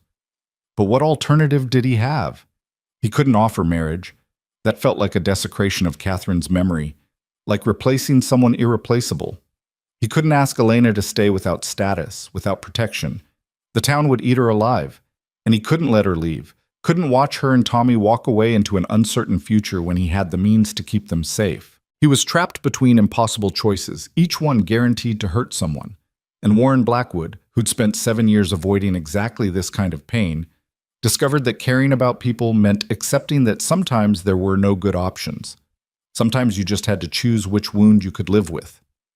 He picked up his pen and kept writing, building a structure of employment and duty that felt like a lie but might be the only truth they could afford. The contract sat on Warren's desk for 3 days, unsigned. Every time he picked up the pen to finalize it, something stopped him. Some unnamed resistance that made his hand freeze over the paper. The words were all there, neat and legal, offering Elena the position of housekeeper with fair wages and defined responsibilities. It should have been simple. It should have solved everything. But it felt like a surrender to something Warren couldn't quite name. Elena recovered slowly, regaining strength in increments that felt agonizingly gradual. Tommy returned from Jack's cottage and barely left his mother's side, reading to her from the few books Warren had, bringing her water, adjusting her pillows with the earnest dedication of a child trying to fix the unfixable. Warren watched them together and felt something twist in his chest, a longing so sharp it bordered on pain. This was what family looked like, what it sounded like, and for 7 years he'd convinced himself he could live without it. On the 4th day after Elena's fever broke, Warren was in the barn when he heard horses approaching, multiple horses, moving fast. He stepped out into the weak February sunlight to find 5 men riding toward his house, led by Sheriff Morrison and followed by Mrs. Henderson, the mercantile owner, her husband, and 2 men Warren recognized as church deacons. His stomach dropped. This wasn't a social call. Morrison. Warren's voice was flat as he walked to meet them. "What brings you out here?" The sheriff dismounted, his weathered face apologetic but determined. "Mr. Blackwood, sorry to disturb you, but we've had some concerns raised about your household situation. Thought it best to address them directly." Concerns. Warren's hands clenched at his sides. What kind of concerns? Mrs. Henderson spoke up before the sheriff could answer, her voice sharp with righteous indignation. "Concerns about propriety, Mr. Blackwood. It's been brought to our attention that you've been harboring a single woman and her child for nearly 2 months now, without proper oversight, without appropriate arrangements. Surely you understand how that appears." "How it appears," Warren repeated slowly, his voice dangerous, "is that I took in a widow and her child who would have frozen to death otherwise. How it appears is basic human decency. No one's questioning your initial charity." One of the deacons spoke up, his tone condescending. "But charity has its limits. 2 months is well beyond what's appropriate for an unrelated woman to be living in a bachelor's household. People are talking, Mr. Blackwood, and what they're saying isn't flattering to you or to Mrs. Frost." Warren felt rage building in his chest, hot and sharp. "Let me understand this. You're here because people are gossiping? Because small minds have nothing better to do than speculate about things that don't concern them?" "It concerns the moral character of our community." Mrs. Henderson's chin lifted. "And I'll remind you that Mrs. Frost has a young son. That boy needs proper guidance, proper examples. What kind of lessons is he learning in a household with no moral oversight? The kind of lessons that teach him kindness, hard work, and dignity." Warren's voice cut like a blade. "More than he'd learn from a pack of busybodies who measure morality by gossip rather than action." Sheriff Morrison held up a hand. "Let's all calm down. Mr. Blackwood, I think what folks are trying to say, poorly, maybe, is that there's concern about Mrs. Frost's situation. Is she here voluntarily? Is she being properly compensated? Are there appropriate arrangements being maintained?" "Elena is my employee." The lie felt like ash in Warren's mouth, but he forced it out. "I've hired her as my housekeeper. She's compensated fairly and treated with complete respect. Any other questions about my household staff can be directed to me personally, and I'll thank you all to keep your noses out of my private business." Mrs. Henderson's eyes narrowed. "Employee? With what contract? What terms? Who witnessed these arrangements?" Warren felt the trap closing. He had the contract, unsigned, sitting on his desk inside. But producing it now would look like a hasty fabrication, would make Elena's position seem even more questionable. Before he could answer, a voice spoke from behind him. "I did." Warren turned to find Jack standing there, his expression calm but his eyes hard. "I witnessed Mr. Blackwood's employment offer to Mrs. Frost 6 weeks ago. Room, board, and fair wages in exchange for housekeeping duties. All proper and above board." It was a lie. A complete fabrication. But Jack delivered it with such steady conviction that even Warren almost believed it. Mrs. Henderson wasn't convinced. 6 weeks ago? Why wasn't this made public knowledge? Why all the secrecy? "Because it's no one's business but ours." Warren's voice dropped to something cold and final. "Mrs. Frost is my employee. She works for me, in my house, under terms we agreed upon. That's all anyone needs to know. Now, if you'll excuse me, I have work to do." He turned to walk away, but Mrs. Henderson's voice stopped him. "There's one more thing, Mr. Blackwood. We'd like to speak with Mrs. Frost directly. Make sure she's comfortable with these arrangements." Warren spun back, his face dark with fury. Absolutely not. Mrs. Frost is recovering from a serious illness. She doesn't need a pack of vultures descending on her sickbed to interrogate her about gossip. Then how do we know she's even here voluntarily? Mr. Henderson spoke up for the first time. How do we know you haven't coerced her somehow? A desperate woman, a wealthy man. It's not unheard of for such situations to become... Warren moved so fast that Jack had to grab his arm to stop him from doing something he'd regret. Finish that sentence, Warren growled, and see what happens. Easy. Sheriff Morrison stepped between them, his hand on Warren's chest. Nobody's accusing anybody of anything criminal, but you have to admit from the outside this looks questionable. A woman with no resources, no family, completely dependent on your charity? That creates a power imbalance that concerns people. Then people should mind their own business. Warren shook off Jack's grip, but stepped back. Elena came to my door in a storm. I took her in because leaving her to die would have been murder by neglect. She stayed because winter made travel impossible. And now she stays because I offered her honest work and she accepted. That's the whole story. There's no scandal, no coercion, no impropriety, just basic human decency and honest labor. Then you won't mind if we verify that with Mrs. Frost herself. Mrs. Henderson's voice was syrupy with false concern. Just to make sure she feels the same way, for her protection, of course. Warren was about to refuse again when Elena's voice cut through the cold morning air. That won't be necessary. Everyone turned to see her standing in the doorway of the house, wrapped in a shawl, her face still too pale but her spine straight with dignity. Tommy stood beside her, his small hand gripping her skirt, his eyes wide and frightened. Mrs. Frost. Sheriff Morrison removed his hat. Ma'am, you should be resting. We didn't mean to disturb, and yet here you are, disturbing. Elena's voice was quiet but carried across the yard with surprising force. I'll save you all the trouble of your interrogation. Yes, I'm here voluntarily. Yes, Mr. Blackwood has treated me with nothing but respect and propriety. Yes, I'm employed as his housekeeper under fair terms. And yes, my son and I are staying here by choice, not coercion. But surely you can see how it looks, Mrs. Henderson began. I can see exactly how it looks to people who measure virtue by appearances rather than actions. Elena's eyes flashed with steel. I can see that a man who saved our lives, when he had every reason to turn us away, is being accused of impropriety by people who've never once offered us shelter or assistance. I can see that you're all very concerned with morality in theory, but seem to have forgotten what it looks like in practice.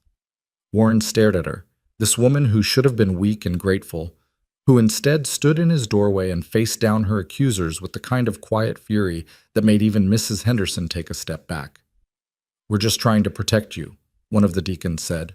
A woman in your position. My position? Elena's laugh was bitter.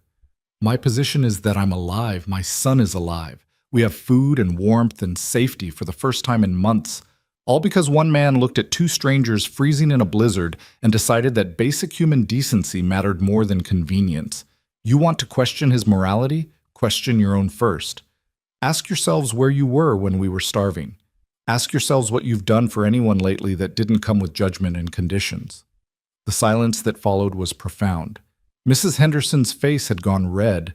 The deacons looked uncomfortable, and even the sheriff seemed taken aback by Elena's fierce defense. I think, Sheriff Morrison said carefully, that we've established Mrs. Frost is here of her own free will. Perhaps we should... The sound of rushing water cut him off. Everyone turned toward the creek that ran along the northern edge of Warren's property.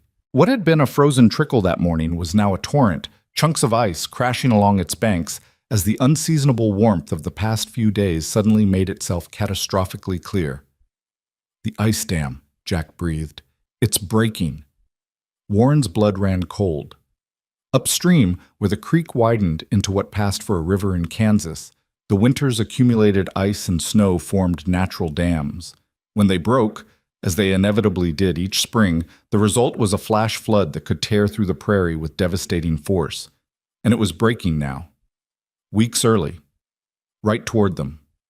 Everyone to high ground. Warren was already moving, his mind cataloging what needed to be saved, where people needed to go.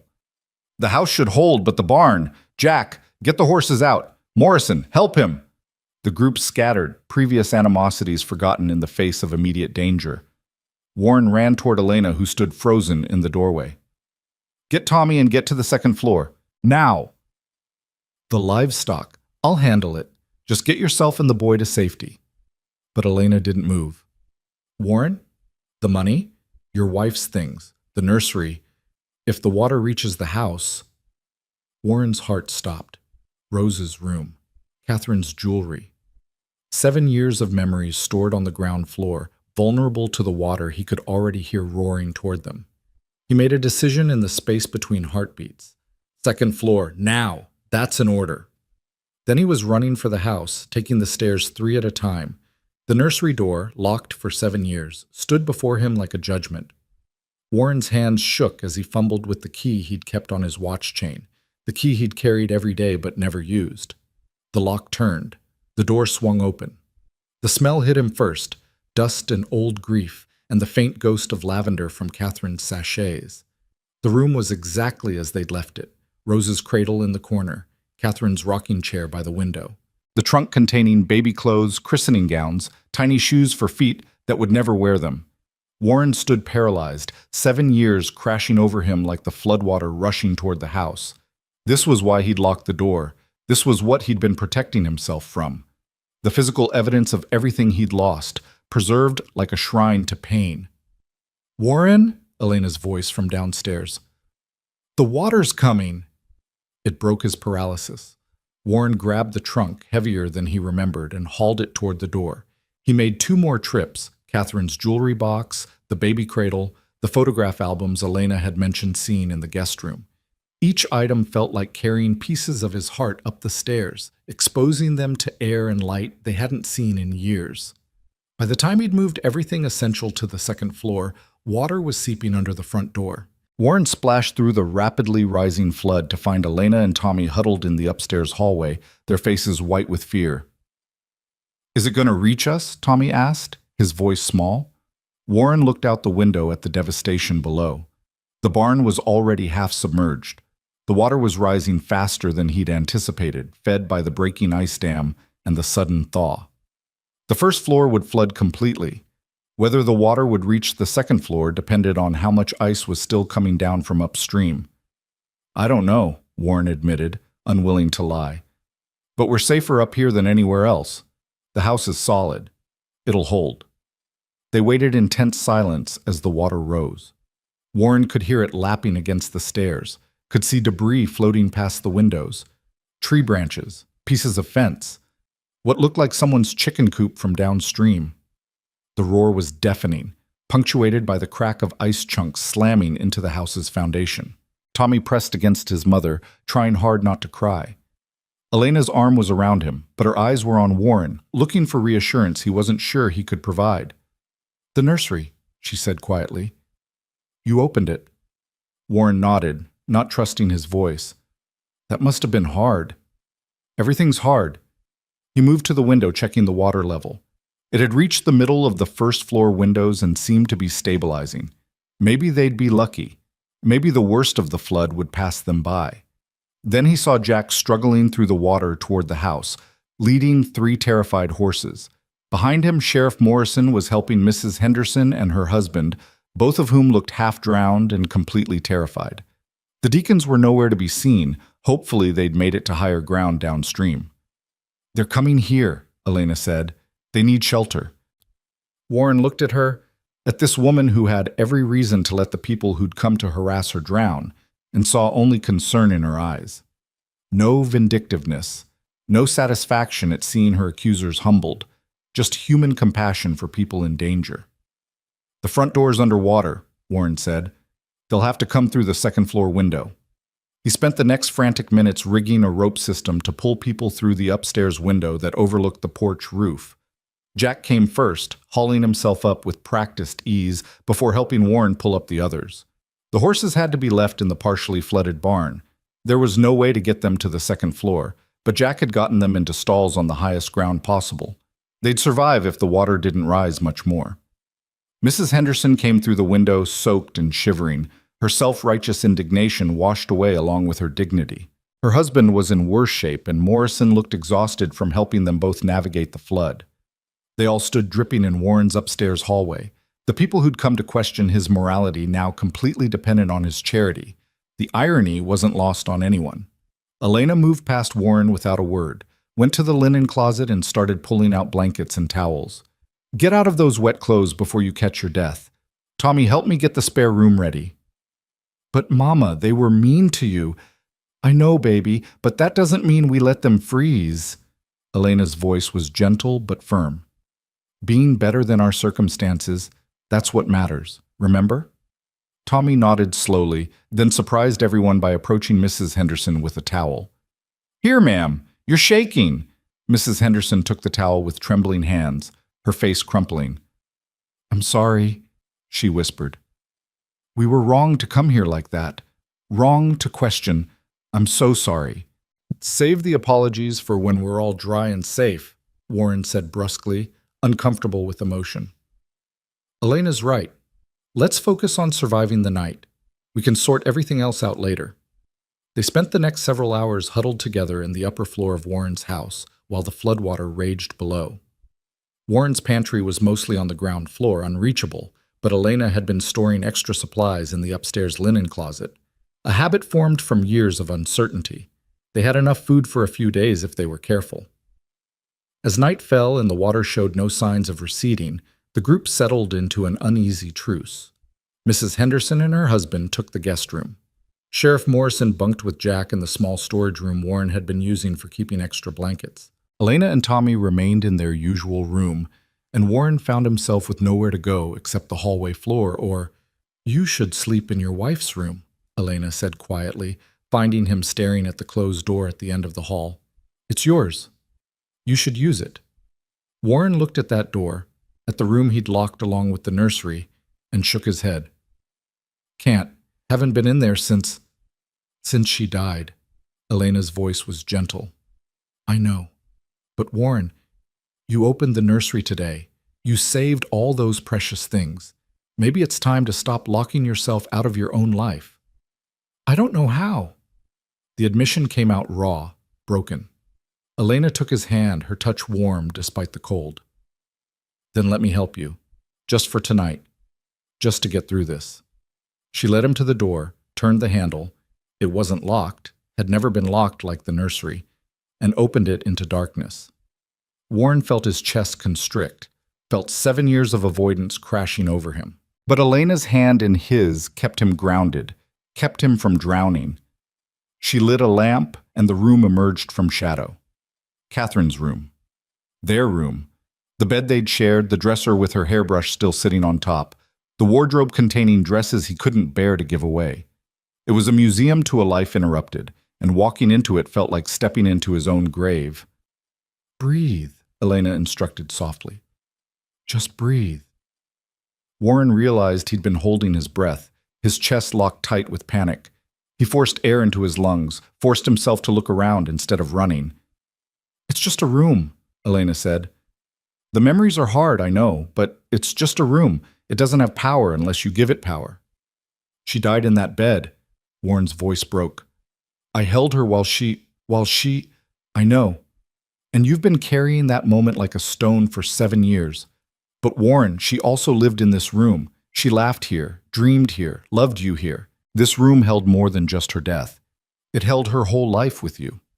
Warren sank onto the edge of the bed, his hands shaking. Elena sat beside him, not touching, but present, solid and real in a way that memories couldn't be. "My husband died in our bed too," she said quietly. "After, I couldn't sleep there for months. I'd lie on the floor, on the sofa, anywhere but where he'd taken his last breath. I thought avoiding it would make it hurt less. Did it? No. It just meant I was uncomfortable and hurting instead of just hurting." Elena's smile was sad. "Eventually I realized something. He wouldn't have wanted me to make myself miserable over his memory. He'd have wanted me to live, to be comfortable, to let myself heal." "Catherine would have wanted that too," Warren admitted. "She'd be furious with me for locking up the nursery, for turning this house into a tomb." "Then maybe it's time to honor her by living again. Not forgetting, never forgetting, but living." Elena stood, moved toward the door. Get some rest. Real rest. In a real bed. You've earned it.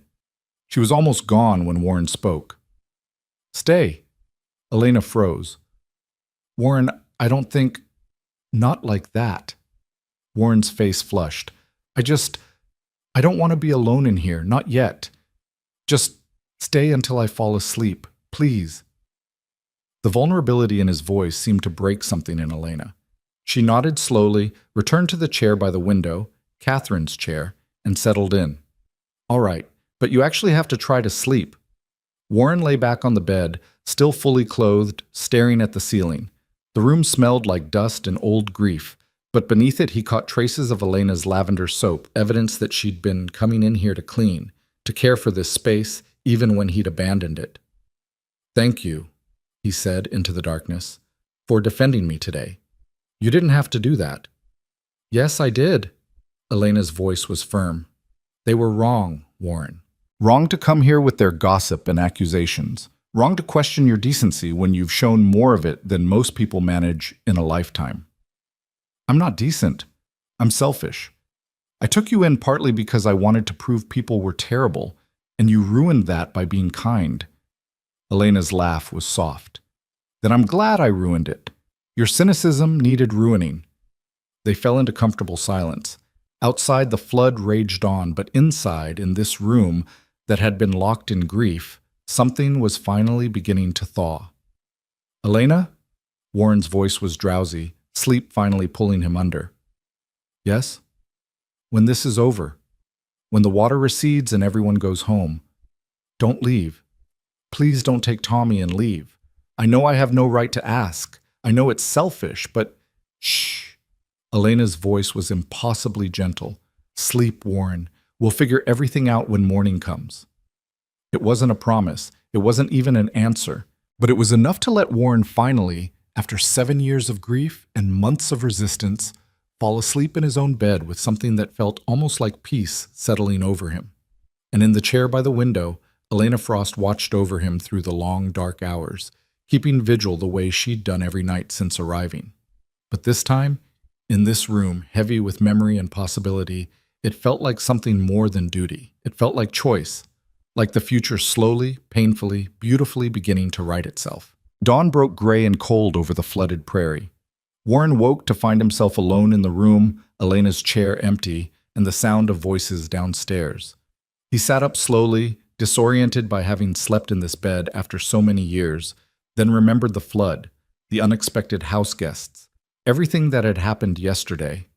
He found Elena in the kitchen, or what was left of it. The water had receded overnight, leaving behind a coating of mud and debris that covered everything below waist height. Elena stood in the middle of it all, her skirts hiked up and tied, already scrubbing at the walls with a determination that was both admirable and heartbreaking. You should have woken me, Warren said from the doorway. Elena turned, her face smudged with mud, but her expression resolute. You needed rest, and I needed something to do with my hands. Besides, it's not as bad as it looks. The structure's sound. Just needs cleaning, Mrs. Ott. Henderson appeared from the parlor, also mud-splattered, carrying a bucket of dirty water. She stopped when she saw Warren, her face coloring with shame. Mr. Blackwood, I need to apologize, properly. What we did yesterday, coming here with accusations and judgment, it was wrong. Deeply wrong. And then you saved us anyway.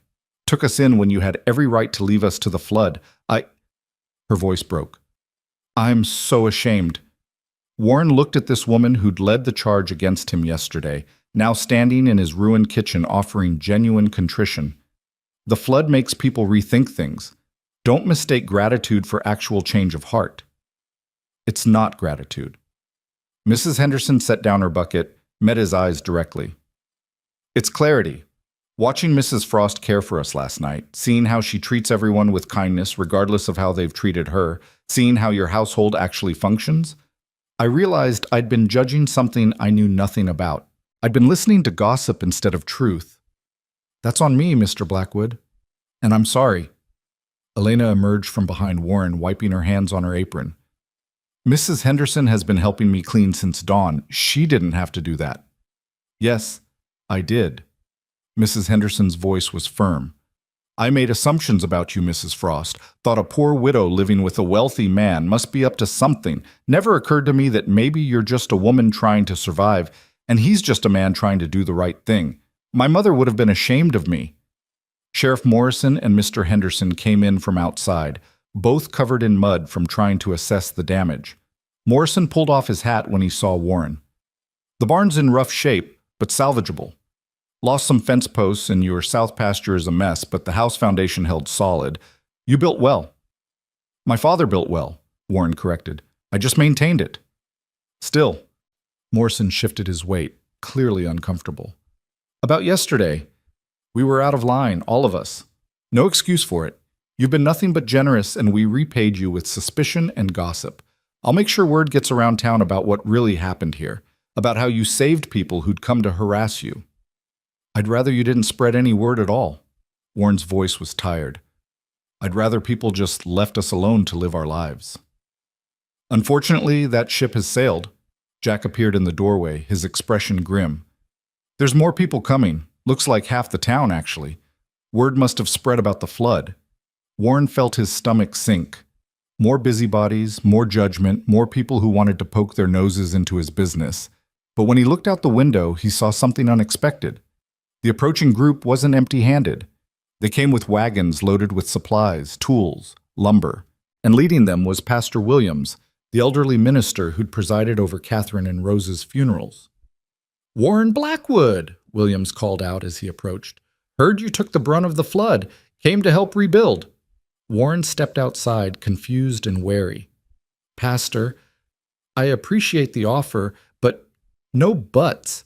You've been part of this community for 30 years. When one of us falls, we all help them back up. That's how it works." Williams gestured to the crowd behind him. "Besides, I hear you've been doing good work yourself, taking in those who need help. About time this town returned the favor." The crowd dispersed with practiced efficiency, different groups tackling different tasks.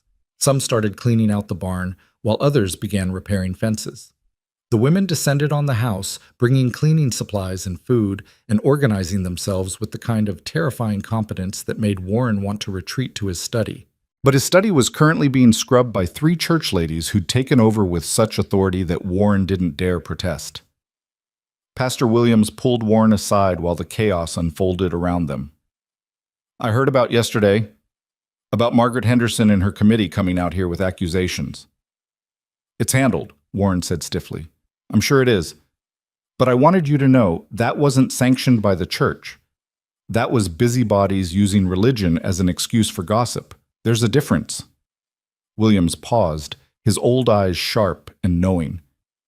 "I also wanted to say, I'm glad to see you living again. Catherine would have been pleased." Warren's throat tightened. "You don't know that." "I do, actually. Your wife and I had many conversations while she was ill. She was terrified of what would happen to you after she was gone, worried you'd lock yourself away, turn bitter and hard. Made me promise I'd check on you." Williams's smile was sad. "I failed that promise. Got too caught up in other people's problems, let you drift. But I'm glad to see I was wrong about how far you drifted.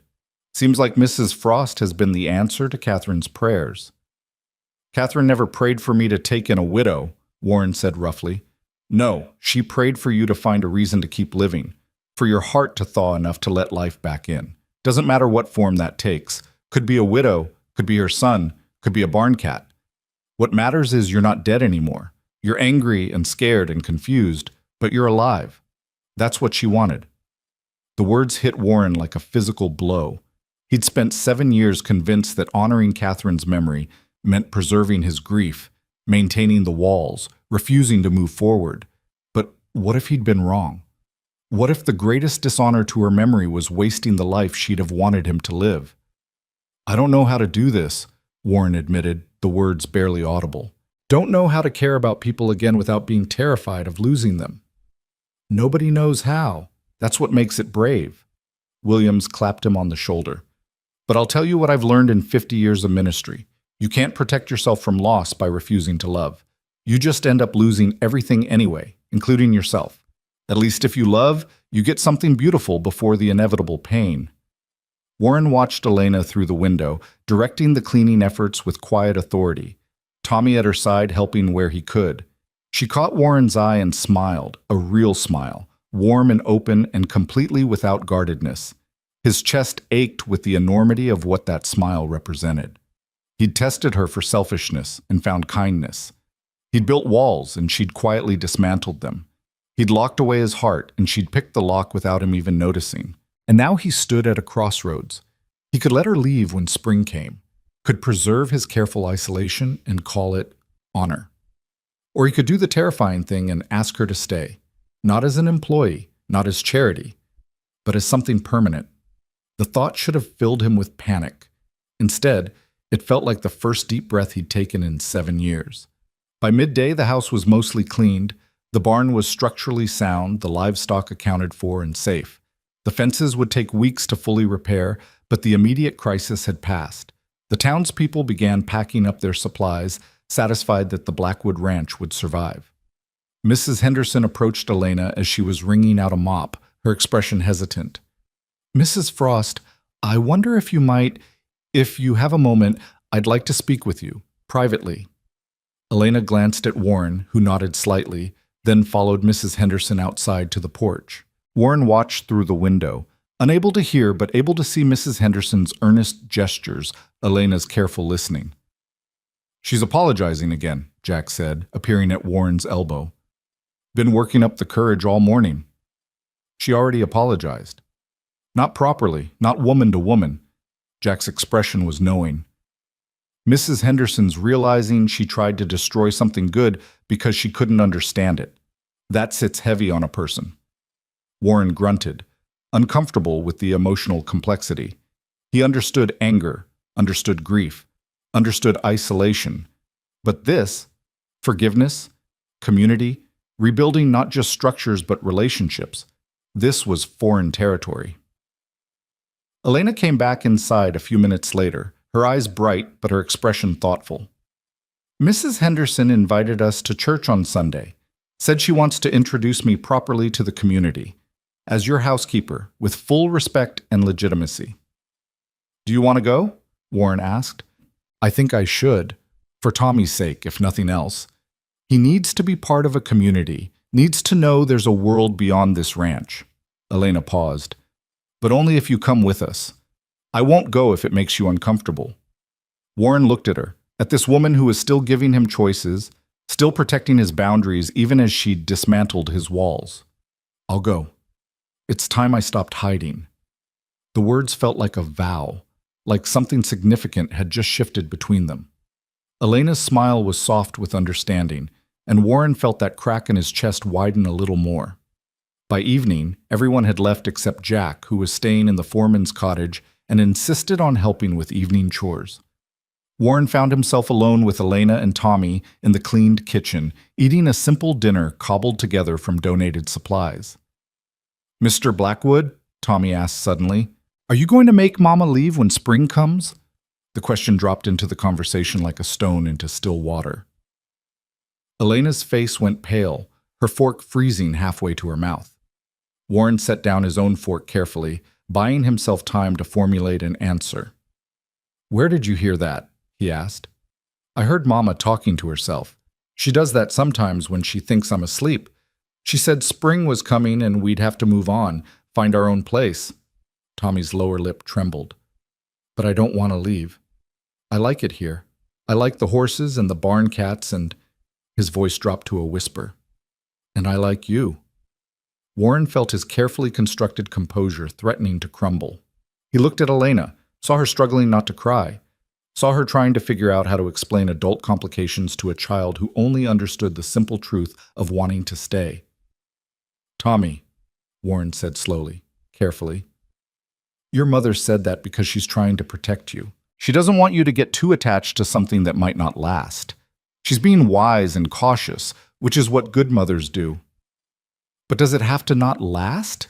Tommy's eyes were enormous, pleading. "Can't we just stay forever? I promise I'll be good. I'll do all my chores and I won't make noise and I'll be so good you won't even notice I'm here." "Oh, sweetheart." Elena pulled Tommy into her arms, her voice breaking. "You're already so good. This isn't about you needing to be better. This is about... It's complicated."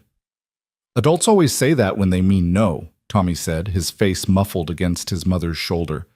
Warren stood abruptly, his chair scraping against the floor. "I need air." He walked out into the cold evening, his breath clouding in front of him, his heart hammering so hard he thought it might crack his ribs. Behind him, he heard Elena comforting Tommy, heard the quiet sounds of a mother trying to explain things she didn't fully understand herself. He'd been a coward. That was the truth of it. He'd taken Elena and Tommy in, let them become essential to his daily life, let himself care about them. And then he'd hidden behind the pretense of temporary arrangements because commitment terrified him more than loneliness. But Tommy's question had stripped away all his careful evasions and left him facing the raw truth. He didn't want them to leave. Didn't want to go back to the tomb his house had been before they arrived. Didn't want to spend another 7 years dying slowly in isolation. He wanted them to stay, not as employees or charity cases, but as family. The word terrified him. Family meant vulnerability, meant opening himself up to loss all over again. Family meant caring so much that losing them would destroy him. He'd sworn never to put himself in that position again. But standing in the cold evening air, Warren realized he'd already lost that battle. He already cared that much. He already loved them enough that losing them would destroy him whether they stayed or left. The only question now was whether he was brave enough to admit it. The door opened behind him. Elena stepped out, pulling a shawl around her shoulders. "Tommy's gone to bed. I told him we'd talk about it more tomorrow." "What will you tell him?" Warren asked without turning around. "The truth. That we can't stay somewhere we're not wanted permanently. That we're grateful for the time we've had, but we can't build our lives on someone else's charity." Elena's voice was steady despite the pain underneath. It's not fair to him to let him hope for something that isn't going to happen. What if it could happen?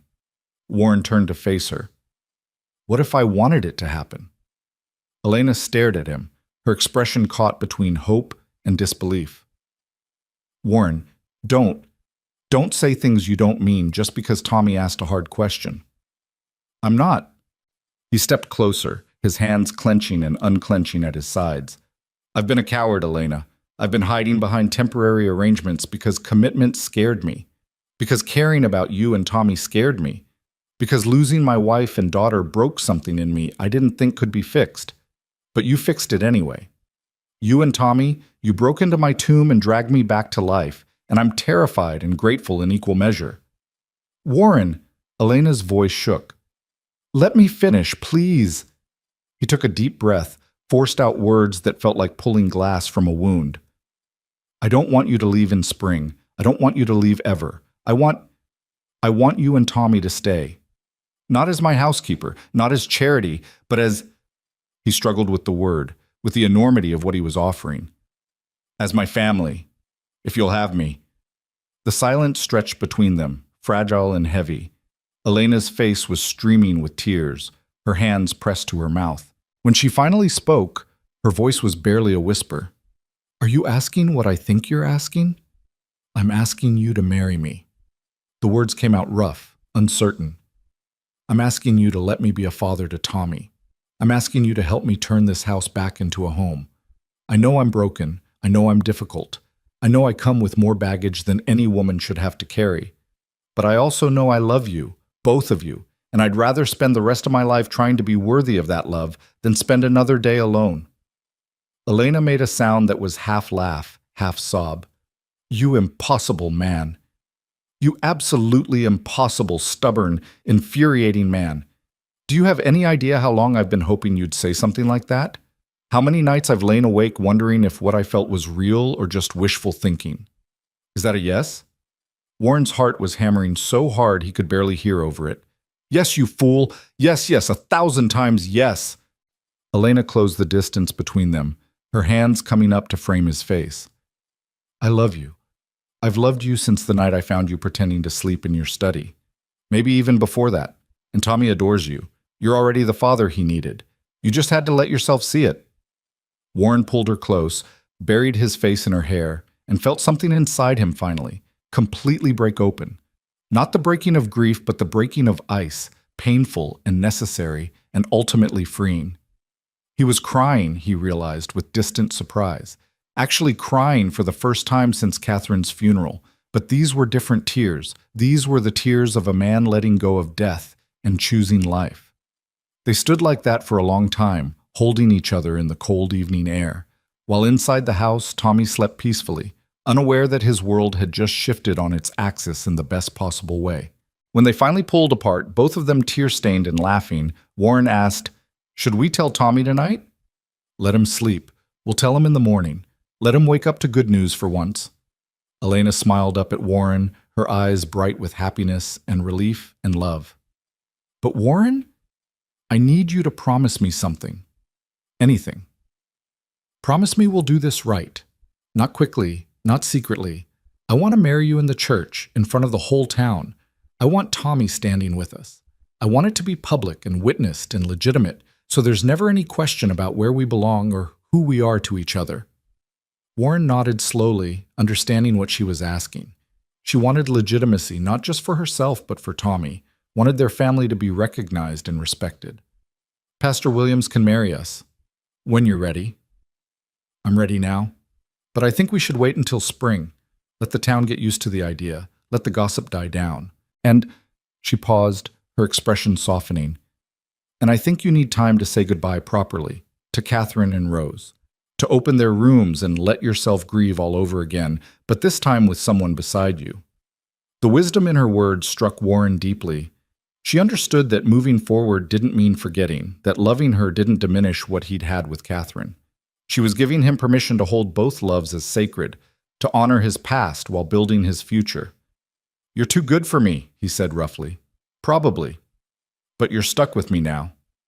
Elena's smile was impish, young, nothing like the exhausted widow who'd collapsed at his gate months ago. "Fair warning, I snore sometimes, and Tommy's an early riser, and I have strong opinions about how kitchens should be organized. Still want to marry me?" "More than I've wanted anything in 7 years." Warren kissed her forehead, her cheeks, finally her lips, a brief gentle kiss that held more promise than passion. "We'll do this right. We'll take our time. We'll build something solid." They went back inside together, fingers intertwined, and found Tommy sitting at the top of the stairs in his nightshirt, his eyes wide and hopeful. "I heard," he whispered. "I heard everything. Are you really going to be my papa?" Warren climbed the stairs, knelt down to Tommy's level, and looked into those dark eyes that had watched him with such patient devotion for months. "If you'll have me. I know I'm not your real father." "You're real enough," Tommy interrupted, launching himself into Warren's arms with the complete trust that only children possess. "You're exactly right. Mama chose you, and I choose you too." Warren held the boy close, felt Elena's hand on his shoulder, and understood with sudden clarity that this moment of choosing each other, of committing to building a family from the broken pieces of their separate griefs, this was what healing looked like. Not the absence of pain, but the presence of love strong enough to carry it. The following Sunday, Warren attended church for the first time in 7 years. He sat in the pew with Elena on one side and Tommy on the other, feeling the weight of the community's eyes, but also feeling their acceptance. Mrs. Henderson had been true to her word, introducing Elena properly as Warren's fiancée, and the gossip had shifted from scandalous speculation to excited congratulations. After the service, Pastor Williams pulled Warren aside. "I'd be honored to perform the ceremony. When were you thinking?" "Spring, when the apple trees bloom." Warren glanced at Elena, who was talking with some of the church ladies, Tommy showing off his drawing to anyone who'd look. "There's an old tree near where Catherine and Rose are buried. I want to plant something new beside it, something living. And I want to marry Elena there, with both my families present, the one I lost and the one I'm building." Williams's eyes grew misty. "That's beautiful, Warren. Catherine would have loved that." "I think so too." Warren paused. "Thank you for not giving up on me, for understanding that grief takes different shapes for different people. We all grieve in our own way. The important thing is that you've found your way through to the other side. That's rare and precious." Williams smiled. Now go be with your family. They're waiting for you. The winter months passed quickly after that, filled with the work of rebuilding what the flood had damaged and preparing for the wedding. Warren taught Tommy to ride properly, started showing him the business of running a ranch. Elena took over the household completely, not as an employee but as its rightful mistress, making decisions and changes with Warren's full blessing. And slowly, carefully, Warren opened the closed rooms of his house. He and Elena went through Catherine's things together, sorting what to keep and what to give away. Tommy was given Rose's cradle to keep his treasures in, transforming it from a shrine to grief into something useful and loved. The nursery became Tommy's room, filled with the noise and mess of a living child instead of the silence of memory. It hurt. Every step hurt. But Elena was there through all of it, holding Warren's hand when the grief became overwhelming, reminding him that loving her didn't betray Catherine's memory, but honored it by refusing to let love die with her. One evening in March, as the first hints of thaw appeared in the frozen ground, Warren found Elena in Catherine's old room, their room now, staring at the wedding photograph on the dresser. "Does it bother you?" he asked, having her picture there. Elena shook her head. "She was part of your life, part of what made you who you are. I'm not threatened by her memory, Warren. I'm grateful for it. She loved you well, and that love taught you how to love me." Warren wrapped his arms around her from behind, rested his chin on her shoulder. "I never thought I'd feel this way again. Happy, hopeful, like the future was something to anticipate instead of endure. That's what love does. It makes us brave enough to hope." Elena turned in his arms, her expression serious. "I need you to know something, though. I'm not trying to replace her. I can't be Catherine. I can only be myself. I don't want Catherine back." Warren said the words carefully, meaning them completely. "I loved her. I'll always love her. But she's gone, and I'm here, and you're here, and what we have is ours. Not a replacement, not a substitute, just ours." Elena's smile was radiant. "Then I think we're going to be all right." Spring arrived with its usual dramatic flair, the snow melting overnight, the ground turning to mud, and then suddenly, impossibly, the world exploding into green. The apple tree near the family graves burst into bloom right on schedule, its branches heavy with white flowers that smelled like hope. Warren's wedding day dawned clear and warm. He stood under the blooming apple tree in his best suit, his heart hammering, watching as Elena walked toward him across the prairie grass. She wore a simple white dress that the church ladies had helped her make, and Tommy walked beside her in his new clothes, carrying the rings on a small velvet pillow. The whole town had turned out, it seemed. Jack stood as Warren's best man, Mrs. Thun. Henderson dabbed at her eyes with a handkerchief, and Sheriff Morrison grinned like he'd personally arranged the whole thing.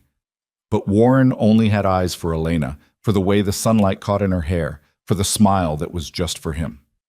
Pastor Williams began the ceremony with the traditional words, but when he got to the vows, he paused. "Warren and Elena have written their own promises to each other." "Warren?" Warren took Elena's hands, looked into her eyes, and spoke from the heart.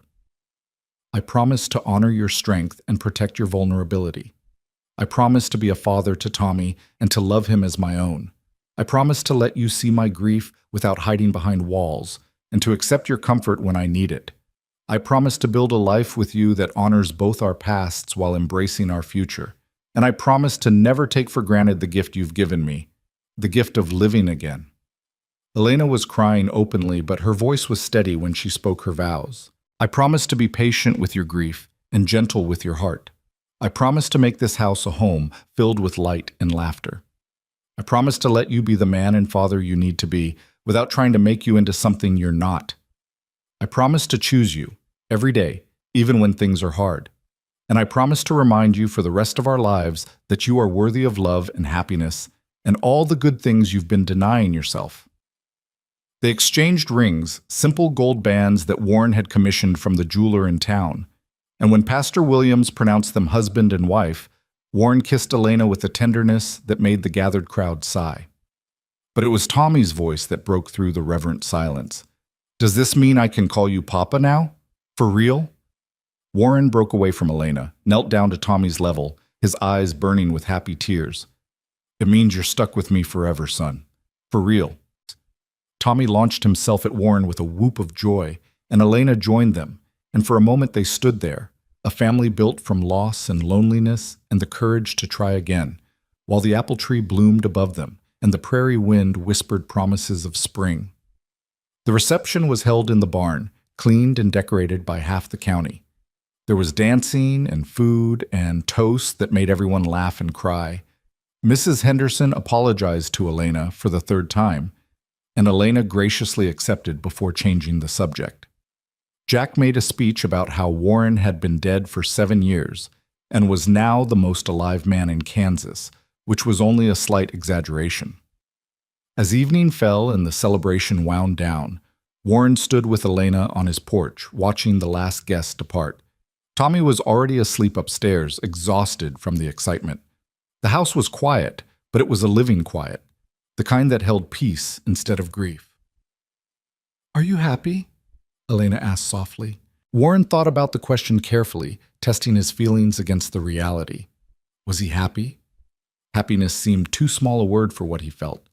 He was grateful. He was hopeful. He was terrified and exhilarated in equal measure. He was alive in a way he hadn't been in years. "Yes," he said finally, "I'm happy. Scared, but happy. Good, because I plan to spend the rest of our lives making sure you stay that way." Elena smiled up at him, her eyes reflecting the last light of the sunset. "We're going to be all right, Warren. All 3 of us. We're going to build something beautiful here." Warren kissed his wife. His wife, the words still felt surreal, and believed her. They would be all right. They would have hard days and grief would circle back around sometimes, because that's what grief did. But they'd face it together, this family cobbled together from broken pieces. Inside the house, the rooms that had been tombs were now filled with life. Catherine's picture still sat on the dresser, and Rose's memory still lived in the cradle repurposed for Tommy's treasures. But alongside those memories, new ones were being made. The sound of Tommy's laughter echoing through the halls, Elena's humming as she worked in the kitchen, Warren's own voice raised in conversation instead of silence. The house on the Kansas plains had survived blizzards and floods and 7 years of grief, and now it would survive happiness, would learn to hold joy again, would remember what it felt like to be a home instead of a monument.